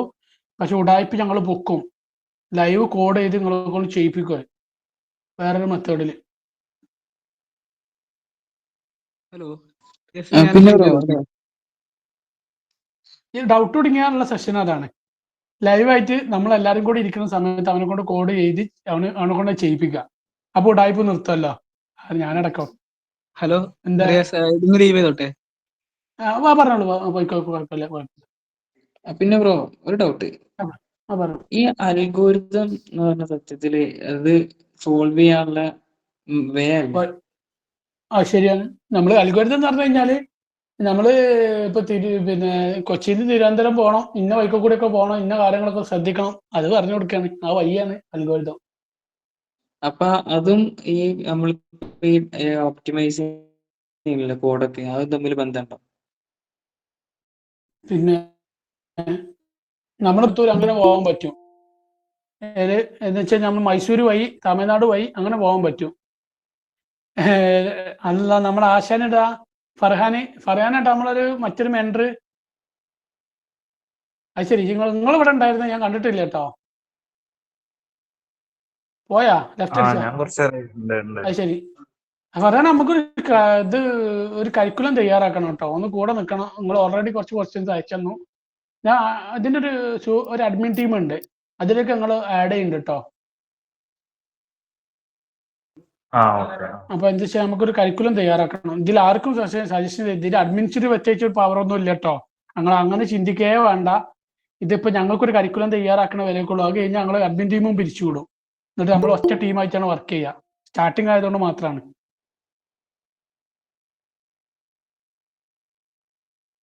അപ്പൊ അങ്ങനെയാണ്.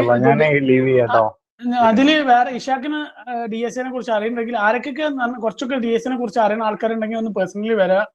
നമുക്ക് കരിക്കുലം തയ്യാറാക്കണം. അപ്പൊ അതിനൊരു ടീമിനെ ബിൽഡ് ചെയ്യണം. അതൊക്കെ ഇഷാക്ക് ബ്രോ ഞാൻ നോട്ട് ചെയ്തിരിക്കണേ, വരാതിരിക്കണ നോക്കണ്ട.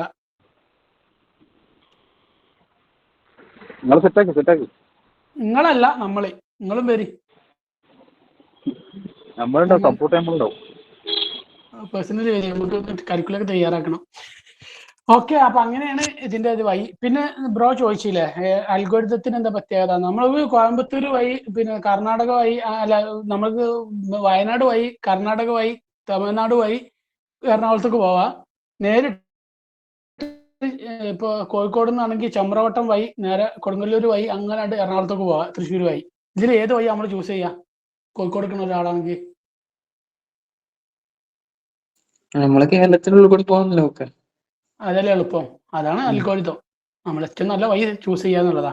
പക്ഷെ അതെങ്ങനെ മനസ്സിലാക്കി എടുക്കുന്നതാണ് ഒരു ഡൗട്ട്. അത് നമ്മൾ മനസ്സിലാക്കി എടുക്കുമല്ലോ സ്വാഭാവികമായിട്ട്. ഇപ്പൊ നിങ്ങൾക്ക് എങ്ങനെ മനസ്സിലായി ഇതാണ് വഴി എളുപ്പം എന്നുള്ളത്? അത് പിന്നെ നമുക്ക് അറിയാം. ഇതിനെ ആ വഴി അത് കൂടെ പോയാൽ മതി. ആ ആ അറിവ് നമുക്ക് ഓട്ടോമാറ്റിക് നമ്മൾ എന്താ സ്കിൽ ഇമ്പ്രൂവ് ചെയ്ത് കിട്ടും. Okay okay. അതാണ് ഇതിന്റെ ലോജിക്ക്. ഇതിപ്പോ ഒരാൾ പറഞ്ഞു തന്നല്ലോ ഇങ്ങനെ പോയാൽ കിട്ടും, ഏതാണ് എളുപ്പം എന്നുള്ളത്. നമ്മളെ അതല്ല. നോളജ് വെച്ചിട്ട് നമ്മളെ ബുദ്ധി കാൽക്കുലേറ്റ് ചെയ്തതല്ലേ. അതെ. അതേ കോൺസെപ്റ്റിനാണ് DSA വരുന്നത്. ഓക്കെ.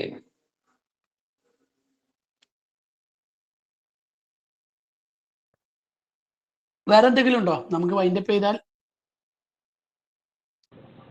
ഓൾമോസ്റ്റ് എല്ലാം മനസ്സിലായി. ബേസിക് എല്ലാവരും സെറ്റ് ആക്കിയിട്ട് റെഡി ആകാൻ വേണ്ടി അറിയാം എല്ലാവരോടും. ഏതെങ്കിലും ഒരു ലാംഗ്വേജ് അങ്ങനെ സെലക്ട് തന്നെ ചെയ്തിട്ട് ബേസിക് അറിയുന്നവരും അറിയാത്തവരൊക്കെ ഈ ഒരു മാസം നമ്മൾ ബേസിക്സ് പഠിക്കല. അറിയുന്നവർ ഇങ്ങനെ ജസ്റ്റ് ഒന്നും കൂടി റിവൈൻഡ് ചെയ്യുക, അറിയുന്നവര് അറിയാത്തവർക്ക് പറഞ്ഞു കൊടുക്കുകയും ചെയ്യുക. കൂടുതലും പിന്നെ ചെയ്യാത്തവരുണ്ടെങ്കിൽ അവർ കൂടുതൽ ജാവ ചൂസ് ചെയ്യുന്നതിന് കുറച്ചും കൂടി നല്ലതാണ് എൻ്റെ അഭിപ്രായം. ചെറിയൊരു അത് അഭിപ്രായം ഓൾറെഡി യൂസ് ചെയ്യാം. അത് ഏത് ലാംഗ്വേജ് അറിയുന്ന ആൾക്കാരാണോ അവർക്ക് പറ്റിയ ലാംഗ്വേജ് എടുക്കട്ടെ എന്നാണ്. പക്ഷെ ജാവ ആണെന്നിട്ട് ജാവ അത് അവർക്ക് അറിയുന്ന ലാംഗ്വേജ് അവരെടുത്തോട്ടെ, അതാണ്.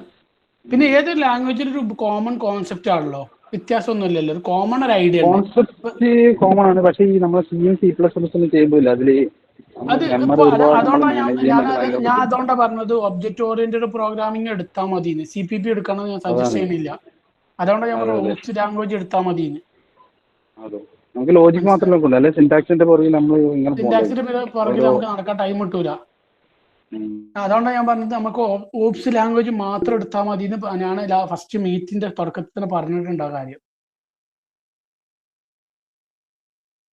സനദ് അബ്ദുൽ മനാഫ് ക്വസ്റ്റ്യൻ ചോദിക്കുക, പിന്നെ ഇതില് കമന്റ് ബോക്സിൽ ചോദിക്കരുത് കേട്ടോ. ആ സിസ്റ്റം ഇവിടെ ഇല്ല. ആ പരിപാടിയൊക്കെ ഇതോട് കൂടി നിർത്തി. ക്വസ്റ്റ്യൻ ചോദിച്ചു, ധൈര്യാജ് ചോദിച്ചു. സോറി, നിങ്ങൾ ഡിസ്കഷനിലായ കാരണം ഞാൻ മറന്നുകൊണ്ട് വെച്ചിട്ട് അതിലിട്ടതാണ്. ഇങ്ങനെ ഓരോ ബേസിക്സ് ആദ്യം പഠിക്കുന്നു പറഞ്ഞില്ല, അതിന്റെ ഓരോ ടോപ്പിക്സ് ഓരോ വീക്കിലും ഷെയർ ചെയ്യണോ അതോ?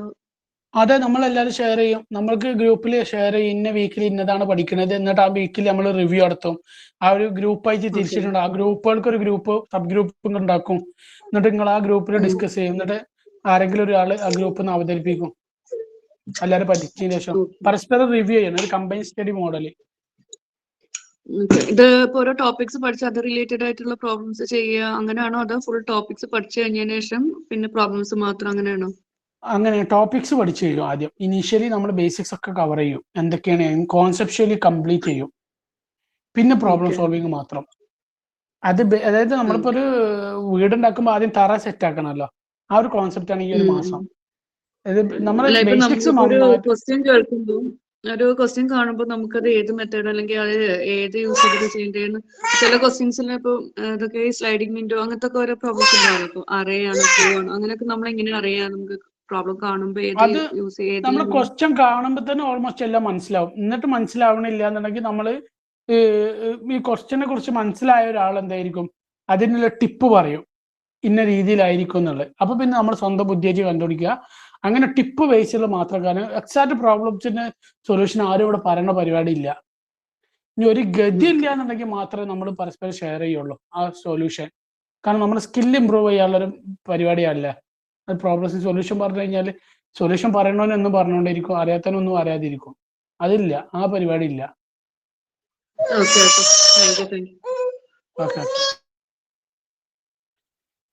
പിന്നെ വേറെ എന്തെങ്കിലും ഉണ്ടോ ആർക്കെങ്കിലും ചോദിക്കാൻ? അപർണ പറഞ്ഞോ. ഇനി ആർക്കെങ്കിലും ജോയിൻ ചെയ്യാൻ പറ്റുമോ? ഇതിപ്പം ടീം ആയിട്ടുണ്ടോ? പുതിയ ആർക്കെങ്കിലും ഇന്ന് 10 മണി വരെ ആർക്കെങ്കിലും ജോയിൻ ചെയ്യാം, കുഴപ്പമില്ല, ഒന്നും കുഴപ്പമില്ല. ഓക്കെ. ഞാനിപ്പോ ഇത് കേറാൻ ലേറ്റ് ആയി പോയിട്ടുണ്ടായിരുന്നു, അപ്പം തുടക്കം പറഞ്ഞൊന്നും കേട്ടില്ല. അത് യൂട്യൂബിൽ നമ്മൾ അപ്ലോഡ് ചെയ്യുന്നുണ്ട്, കുഴപ്പമില്ല. ഇതിന്റെ ഫുൾ റെക്കോർഡഡ് ആണ്. ചാനൽ ഏതാ? അത് ഞാൻ ലിങ്ക് വിട്ടുതരാം, ഗ്രൂപ്പിൽ വിട്ടുതരാം. Okay okay. ഒന്ന് ലീവ് ആവാൻ പറ്റുമോ ഇപ്പൊ? കുഴപ്പമില്ല. പറഞ്ഞിട്ട് പോകുമ്പോൾ ഒരു മര്യാദയാണ്. അതൊക്കെ കുഴപ്പമില്ല. രണ്ടാളെയും കൂടി ജോയിൻ ചെയ്യണം. അത് പേഴ്സണലായിട്ട് മെസ്സേജ് അയക്കാനാണോ? ഓക്കെ, കുഴപ്പമില്ല, പേഴ്സണൽ അയച്ചു.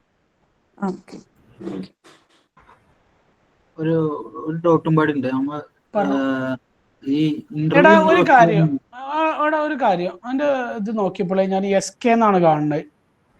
നീ ഇന്റർവ്യൂ അറ്റൻഡ് ചെയ്യുന്ന സമയത്ത് ഈ അക്കൗണ്ടിൽ നിന്നാണ് ഇന്റർവ്യൂ അറ്റൻഡ് ചെയ്യല്? അല്ല, ഇതിപ്പോ എന്റെ സിസ്റ്റത്തിലുള്ള അക്കൗണ്ടാണ്. അപ്പൊ കുഴപ്പമില്ല. എന്താ വെച്ചാൽ നമ്മൾ ഇന്റർവ്യൂ അറ്റൻഡ് ചെയ്യുന്ന സമയത്ത് നമ്മുടെ പ്യുവർ നെയിം, പ്രൊഫൈൽ ഇമേജ് ഒക്കെ നിർബന്ധമാണ് കേട്ടോ. അറിയാത്തവർക്ക് വേണ്ടി പറയാൻ. റിയാസ് ബ്രോ, ഞാൻ ഇറങ്ങട്ടെ, വർക്ക് ഉണ്ടായിരുന്നു. ആയിക്കോട്ടെ, കുഴപ്പമില്ലടാ. ഓക്കെ, കാണാം. ഓക്കെ. എസ് കെ പറടാ. അതിന്റെ പേരെന്തായിരുന്നു? S K? എന്റെ പേര് ഷാമില്. എസ് കെ എന്ന് പറഞ്ഞപ്പോ എസ് കെ പൊറ്റക്കാട് ഒക്കെ ഓർമ്മ വന്നെ. പറ. അല്ല, ഇന്റർവ്യൂ വെക്കാന്ന് ഞാൻ ഫസ്റ്റ് കീരിപ്പുണ്ടായിരുന്നില്ല. അപ്പൊ ഇന്റർവ്യൂ മാതിരി എന്തോന്ന് ചെയ്യാന്ന് പറഞ്ഞിരുന്നില്ല. അത് എന്നാണ് വരിക? അത് ഇപ്പൊ 2 ദിവസത്തിനുള്ളിൽ ഇങ്ങനെ സ്റ്റാർട്ട് ചെയ്ത് തുടങ്ങും. നെക്സ്റ്റ് വീക്ക് വരെ നീണ്ടു നിൽക്കാൻ സാധ്യത ഉണ്ട്. കാരണം ഒരുപാട് ആൾക്കാരുള്ളതല്ലേ, സ്ക്രീനിങ് ചെയ്യണ്ടേ. പിന്നെ മറ്റേ ഈ ഗ്രൂപ്പിൽ ഇപ്പൊ കയറണം എന്നുണ്ടെങ്കിൽ ഇപ്പൊ അതിന്റെ ലിങ്ക് ഈ ഗ്രൂപ്പിന്റെ ഇത് കൊടുത്താൽ മതിയോ? ഗ്രൂപ്പിന്റെ ലിങ്ക് ഒരിക്കലും കൊടുക്കരുത്. അത് എനിക്ക് പേഴ്സണലി മെസ്സേജ് ആക്കാൻ പറ. കാരണം ഞാൻ അതിനകത്ത് പബ്ലിക്കലി ഷെയർ ചെയ്യാൻ പാടില്ല എന്ന് പറയാൻ കാരണമുണ്ട്. എന്നുവെച്ചാൽ എനിക്ക് പേഴ്സണലി ആരൊക്കെയാണ് വരണതെന്ന് അറിയാൻ വേണ്ടിയിട്ടാണ്. എന്തൊക്കെയാണ് വരണത്. നമ്മള് വെറുതെ എല്ലാരും വിളിച്ചിട്ട് കേട്ടിട്ട് കാര്യമില്ലല്ലോ. അതുകൊണ്ടാ. ഓക്കെ. കാരണം നമുക്ക് എന്താ അറിയോ, കുറച്ച് കോംപ്ലിക്കേഷൻ വരും. കാരണം ഈ സ്ക്രീനിങ് ഒരു താല്പര്യം ഇല്ലാത്ത ആൾക്കാർ വെറുതെ കയറി വന്നിട്ടുണ്ടെങ്കിൽ നമുക്ക് സ്ക്രീനിങ് കുറച്ച് ടഫായി മാറും. നമ്മൾ ടൈം പോകും. നമുക്ക് ടൈം കുറവാണ്. പറ അജ്ലാൻ പറ. ഇന്ററാക്ട് ചെയ്യാൻ തോന്നുന്നത് ഞാൻ ലീവ് ചെയ്യാണ്. കുറച്ച് കാര്യങ്ങളുണ്ട്. കുഴപ്പമില്ല. നെക്സ്റ്റ് ടൈം കാണാം. നിങ്ങളെ നമ്പർ ഫ്രീലാൻസർ എന്നുള്ള നമ്പറാ?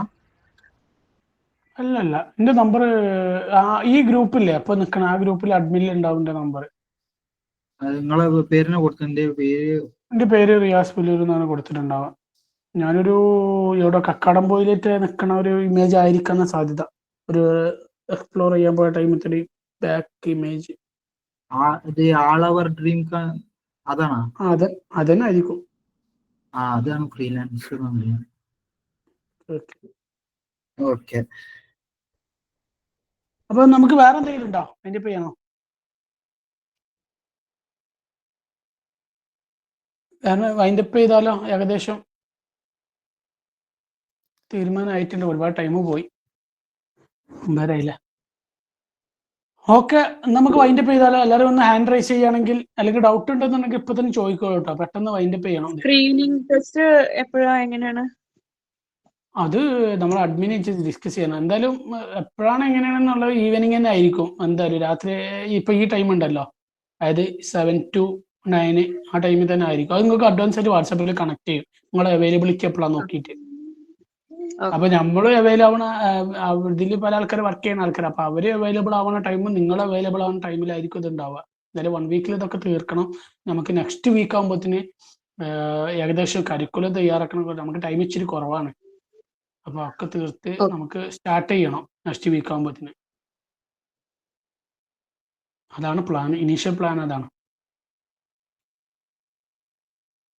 ഇതിൽ എല്ലാവർക്കും അഭിപ്രായങ്ങൾ പറയാട്ടോ. ഇതിങ്ങനെ ഒന്നുമില്ല. ഇത് ഇപ്പൊ ഞങ്ങൾ ഒരു ടീച്ചിങ് അങ്ങനത്തെ മെത്തേഡ് ഒന്നും ഇല്ലട്ടത്. നമ്മൾ കമ്പൈൻ സ്റ്റഡി ആണ്. എല്ലാവർക്കും ആശയങ്ങൾ പറയാം, അവതരിപ്പിക്കാം, നമുക്ക് ഇന്നോവേഷൻ കൊണ്ടുവരാം, മാറ്റങ്ങൾ വരുത്താം, ഒക്കെ പറ്റും. ഇവിടെ നമ്മളെല്ലാവരും കൂടി കമ്പൈൻ ആയിട്ട് പഠിക്കുക. ഹലോ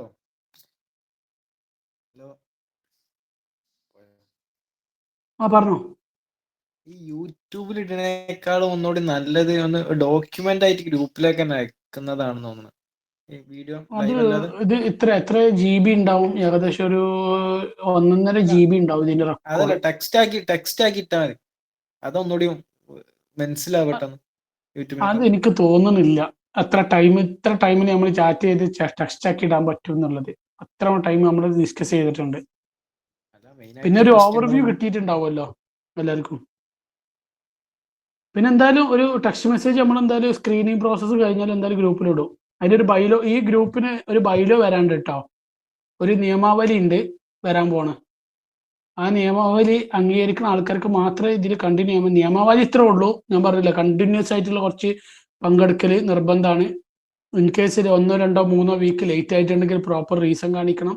റീസൺ ഇല്ലെങ്കിൽ ഔട്ടാക്കും. അങ്ങനെ അതൊക്കെയാണ് നിയമാവലി. അല്ലാതെ വേറെ ഒന്നുമല്ല നിയമാവലി. പിന്നെ നല്ല ജോബ് കിട്ടിയ ചെലവും തരണം. അതും നിയമാവലിയാ. വീക്ക്ലി ഒരു ക്വസ്റ്റ്യൻ ആണോ വരുന്നത്? വീക്കിലി നമ്മൾ ഇനീഷ്യലി ഒരു ക്വസ്റ്റ്യൻ ആണ് പ്ലാൻ ചെയ്യണത്. പിന്നീട് ഫ്യൂച്ചറിൽ നമുക്ക് എന്ത് ചെയ്യാം, ക്വസ്റ്റ്യൻസിന്റെ കൗണ്ട് നമ്മൾ കപ്പാസിറ്റി കൂടുന്നതിനനുസരിച്ച് ക്വസ്റ്റ്യന്റെ കൗണ്ട് കൂട്ടിക്കൊണ്ടിരിക്കും. ട്രിക്ക് അതിന്റെ ക്വസ്റ്റ്യൻസിന്റെ ടൈറ്റ് ഉണ്ടല്ലോ, ഈ പ്രോബ്ലംസിന്റെ ഈ കപ്പാസിറ്റി അത് നമ്മൾ കൂടുതലുള്ള ഇങ്ങനെ കൂട്ടി കൂട്ടി കൂട്ടി വരും. അതേപോലെ ഇതിൽ നമ്മൾ സ്ലൈഡിംഗ് വിൻഡോ അതേപോലത്തെ അൽഗോരിതംസ് ഒക്കെ നമ്മൾ കവർ ചെയ്യുമോ? എല്ലാം A to Z ക്ലിയർ ചെയ്യാനുള്ള പരിപാടിയാണ്. നമ്മൾ അങ്ങനെ പഠിച്ചു പോയിട്ട് കാര്യമുള്ളൂ. നമ്മൾ ബേസ് മുതൽ പോയിട്ട് A to Z ക്ലിയർ ആക്കി പഠിച്ചു പോയി കഴിഞ്ഞാൽ പിന്നെ നമുക്ക് നാളെ ഒരു ബ്ലോക്കർ വരില്ല. ഒരു പ്രോബ്ലം നാളെ കയ്യിൽ കിട്ടുമ്പോൾ നമുക്ക് പണി അറിയാം. ഓൾറെഡി നമുക്ക് കോൺസെപ്ച്വലി എല്ലാം അറിയാം, ബേസ് സെറ്റാ. പിന്നെ നമുക്ക് പ്രോബ്ലം സോൾവ് ചെയ്യാനുള്ള മെത്തേഡ് നോക്കിയാൽ മതി. അല്ല 100 ഡേയ്സിന്റെ ഉള്ളിൽ ഈ അൽഗോരിതംസ് എല്ലാം കൂടി കവർ ആവൂ എന്നുള്ളതാണ് ഡൗട്ട്. അൽഗോരിതംസ് കവർ ആക്കാൻ മാത്രമൊന്നും ഇല്ലല്ലോ. അതായത് ഇപ്പൊ നമ്മൾ ഓരോ സിറ്റുവേഷനെ ബേസ് ചെയ്ത് പല അൽഗോരിതം അല്ല നമ്മൾ കീപ്പ് ചെയ്യണേ. നമ്മൾ ബേസിക് ആയിട്ടുള്ള കാര്യങ്ങളാണ് പഠിക്കണം. പിന്നെ അഡ്വാൻസ് ലെവലിലേക്ക് നമ്മൾ പ്രോബ്ലം സോൾവ് ചെയ്യുന്നതിനനുസരിച്ച് ഓരോന്ന് പഠിച്ചു പോവാം. എല്ലാം പഠിച്ചിട്ട് ഒരു പ്രോഗ്രാമിംഗ് ലാംഗ്വേജ് എല്ലാം പഠിച്ചിട്ട് ഒരാൾ ഒരു എഞ്ചിനീയർ ആയിട്ടില്ല. കിട്ടിയ ഡാറ്റ വെച്ച് അപ്പോൾ പഠിക്കുക, അപ്പോൾ ഇതിന്റെ പുതിയത് വരുമ്പോൾ ഒരു പ്രോബ്ലം വരുമ്പോൾ സോൾവ് ചെയ്ത് പഠിക്കുക. അതാണ് നമ്മൾ ഏറ്റവും നടക്കാൻ പഠിക്കുക, എന്നിട്ട് ഓടാൻ പഠിക്കുക.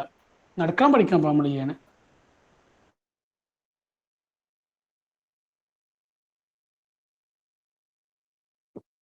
ഓക്കെ, വേറെ ഒന്നുമില്ലല്ലോ, ക്ലിയർ അല്ലേ? ഓൾമോസ്റ്റ് ഒരാള് ലാസ്റ്റ് ആണ് ഇപ്പൊ കയറിയത്, ആഷിം. ആഷിം ബ്രോ കേൾക്കാവോ? കുറച്ച് ലേറ്റ് ആയി, നമ്മൾ വൈൻഡ് ചെയ്യാൻ നിൽക്കുന്ന ടൈമാണ് ഇപ്പൊ അത്. ഓൾമോസ്റ്റ് സെറ്റിൽ. നമുക്ക് എന്നാ വൈൻഡ് ചെയ്താലോ? വേറെ ഒന്നും ഇല്ലല്ലോ. ഉണ്ടെങ്കിൽ ക്വസ്റ്റ്യൻ ഉണ്ടെങ്കിൽ ഒന്ന് ചോദിച്ചോളൂ. ഹാൻഡ് റൈസ് ചെയ്ത് കൊണ്ട് സ്പോട്ടിൽ ചോദിച്ചോളൂ. പെട്ടെന്ന് വൈൻഡ് ചെയ്യണം. 28 2 മിനിറ്റ് കൂടി ടൈം തരാം. ഓക്കെ, ഞാനൊരു യാത്രയിലായിരുന്നു. പെട്ടെന്ന് മീറ്റിംഗ് വെച്ചപ്പോഴേ ജോയിൻ ചെയ്യാൻ പറ്റില്ല. എന്തൊക്കെയായിരുന്നു കാര്യങ്ങൾ ഡിസ്കസ് ചെയ്തൊന്ന് കൺക്ലൂഡ് ചെയ്ത് പറയാൻ പറ്റുമോ? ഇതിപ്പോ നമ്മള് എന്താണ് ഡി എസ് എ എന്തിനാ പഠിക്കുന്നത്, അങ്ങനത്തെ കാര്യങ്ങൾ. പിന്നെ നമ്മൾ ഉദ്ദേശിക്കുന്ന പാറ്റേൺ എന്താണ്, പിന്നെ സ്ക്രീനിങ് പ്രോസസ്സ് എന്താണ്, അങ്ങനത്തെ കുറച്ച് കാര്യങ്ങൾ. പിന്നെ ഇത് ഞാൻ അപ്ലോഡ് ചെയ്തിട്ട് ഈ ലിങ്ക് അയച്ചായിരുന്നു, ഗ്രൂപ്പിൽ ഇട്ടായിരുന്നു. ആയിക്കോട്ടെ. അപ്പൊ അതിന് കുറച്ചും കൂടി ഒരു സ്ട്രക്ചർ കിട്ടും. അതെ, ഓക്കെ. പിന്നെ എന്തെങ്കിലും ഡൗട്ട് ഉണ്ടെങ്കിൽ നമുക്ക് പേഴ്സണലി മെസ്സേജ് അയച്ച് പിന്നെ ഗ്രൂപ്പിൽ ഡിസ്കസ് ചെയ്തൊക്കെ പോകാലോ. ഓക്കെ, വേറെ ഒന്നും ഇല്ലല്ലോ, എല്ലാവർക്കും സെറ്റ് അല്ല? ഓക്കെ, എന്നാൽ വൈൻഡ് ചെയ്യാണ്. 29 ഓക്കെ. പിന്നെ ഒരു കാര്യം കൂടി, പ്രധാനപ്പെട്ട ഒരു കാര്യം കൂടി ശ്രദ്ധിക്കുക. ഇതിൽ ആർക്കെങ്കിലും DS അറിയുന്ന ആൾക്കാരുണ്ടെന്നുണ്ടെങ്കിൽ ഒന്ന് പേഴ്സണലി മെസ്സേജ് ആക്കുക. കാരണം അവരും കൂടി ഇൻക്ലൂഡ് ചെയ്തിട്ടാണ് നമ്മൾ ഈ കരിക്കുലൊക്കെ തയ്യാറാക്കേണ്ടത്. കുറച്ച് ഒരു അത്യാവശ്യം കുഴപ്പമില്ലാത്തൊരു 100 പ്രോബ്ലമെങ്കിലും ലീഡ് കോഡിൽ സോൾവ് ചെയ്ത ആൾക്കാരുണ്ടെന്നുണ്ടെങ്കിൽ ഒന്ന് പേഴ്സണലി മെസ്സേജ് ആക്കുക. എന്നിട്ട് അവരൊക്കെ ഇൻക്ലൂഡ് ചെയ്തിട്ട് നമുക്ക് നല്ലൊരു കരിക്കുലം തയ്യാറാക്കണം. ഇത് സ്റ്റോപ്പ് ചെയ്യാനുള്ള ഒരു പ്രോഗ്രാം അല്ലാത്തതുകൊണ്ടാണ് ഞാൻ ഇങ്ങനെ റിക്വസ്റ്റ് ചെയ്യുന്നത്. നമുക്ക് എല്ലാവർക്കും കരിയർ ഗ്രോത്ത് ഉണ്ടാവാൻ വേണ്ടിയിട്ട്. എന്തെങ്കിലും പേഴ്സണലി വരണേ. ഓക്കെ, നമുക്ക് വൈൻഡ് ചെയ്യാമല്ലോ, വേറെ ഒന്നുമില്ലല്ലോ. ഓക്കെ, ശരി, താങ്ക് യു, ഗുഡ് നൈറ്റ്.